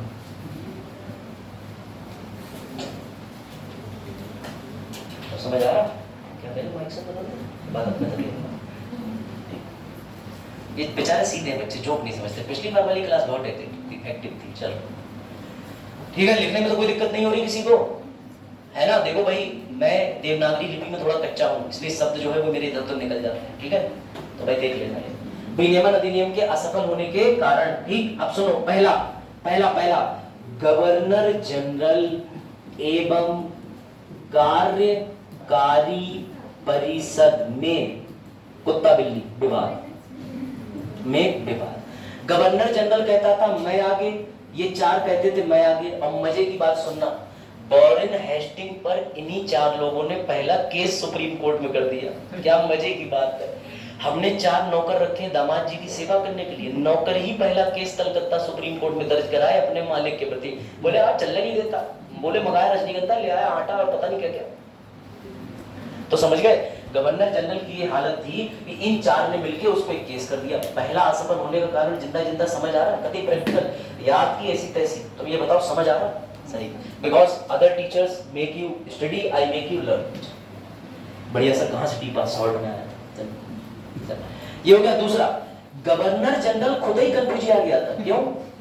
सुप्रीम कोर्ट कहता ना, जैसे गवर्नर जनरल कहीं अपने घोड़े पर तिक तिक जाते और कहते आज से फैसला हम करेंगे, सुप्रीम कोर्ट कहता हट यहां से, मैं आया हूं, मुझे बनाया गया, सारे मामले मैं निपटाऊंगा। बोले अरे कंपनी की लड़ाई हो गई। बोले ना, जब ये लिखा है कि तुम सारे मैटर निपटाओगे तो मैं तेरा भी मैटर निपटाऊंगा। कैसे? ये चार लोग जब इसके ऊपर मुकदमा कर डाले तो कौन सुन रहा था? Supreme court. बेटा सुप्रीम कोर्ट ने गवर्नर जनरल को ही निपटा दिया, वॉरेन हेस्टिंग को दोषी पाया। तो किसकी लड़ाई चलती थी? गवर्नर जनरल और सुप्रीम कोर्ट की। गवर्नर जनरल की चार से भी चल रही है, गवर्नर जनरल की सुप्रीम कोर्ट से भी चल रही है। और सुनो सबसे मजेदार चीज, क्या लेने को मना करा था तुमने? रिश्वत। और क्या लेने को मना करा था? उपहार। अब ये लोग क्या लेना शुरू कर दिए थे? फिरौती। तुमने फिरौती थोड़ी लिखा था, तुमने फिरौती थोड़ी लिखा था। Love must be clear. अगर मैं तुमसे कहूं बेटा आज के बाद में जो है वो आप ये सोन पपड़ी मत खाना, तो भैया इसका मतलब तुम गुलाब जामुन तो खाओगे। अगर मैं कह दूं मिठाई मत खाना तो तुम कुछ और निकाल लाओ, गुड़ निकाल लाओगे, चीनी ले आओ घर से भर भर के, तुम तो और बड़े नालायक हो। चीनी यही कूटोगे और यही खाओगे। तो बेटा याद रखना, इन्होंने क्या करना शुरू कर दी, ये लोकल जितने भी लोग थे अब उनसे फिरौती लेते थे, माल पहुंच जाना चाहिए, वरना कारी भैया से जिम्मेदार तुम हो। समझे ये चीज? बेटा इसके फेल होने की वजह से एक दिन लांसी अपनी गाड़ी में जा रही थी। सर कैसी गाड़ी है? लांसी स्पेशल। अरे गाड़ी सही नहीं बता रहे हैं, दो नजर लगवाओगे।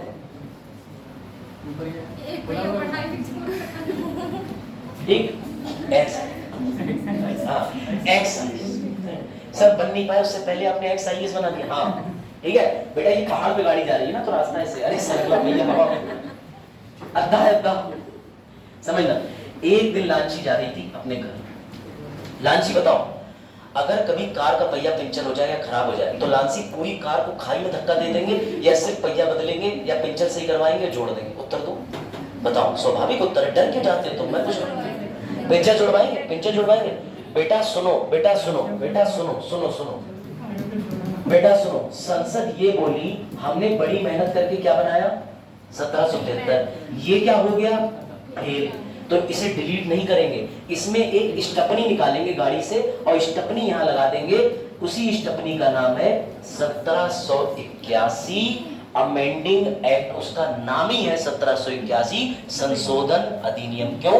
अब हम 1773 को स्टपनी देंगे, 1773 में सुधार करने का प्रयास करेंगे। बोल के दिखाओ तुमको बेटा, फॉर्म में लेके तो आओ, अच्छा हाँ, घड़ी देख के तुमने सही याद दिला।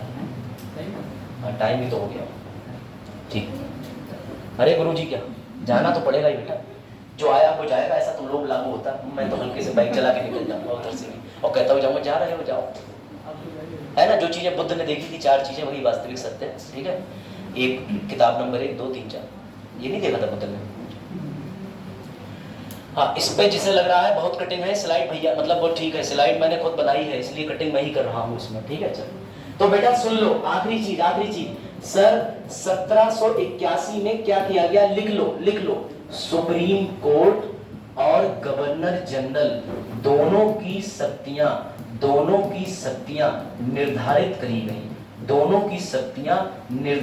करी गई, और सर आपको नहीं पता लेकिन मुझे वर्तमान संविधान दिख रहा है, बाबा साहब दिख रहे हैं, और पता है मुझे इससे क्या दिख रहा है, मुझे इससे दिख रहा है आर्टिकल 50 की हमेशा न्यायपालिका और कार्यपालिका कभी एक नहीं हो सकते। क्यों? क्योंकि ये क्या है, न्यायपालिका, और ये क्या है, कार्यपालिका।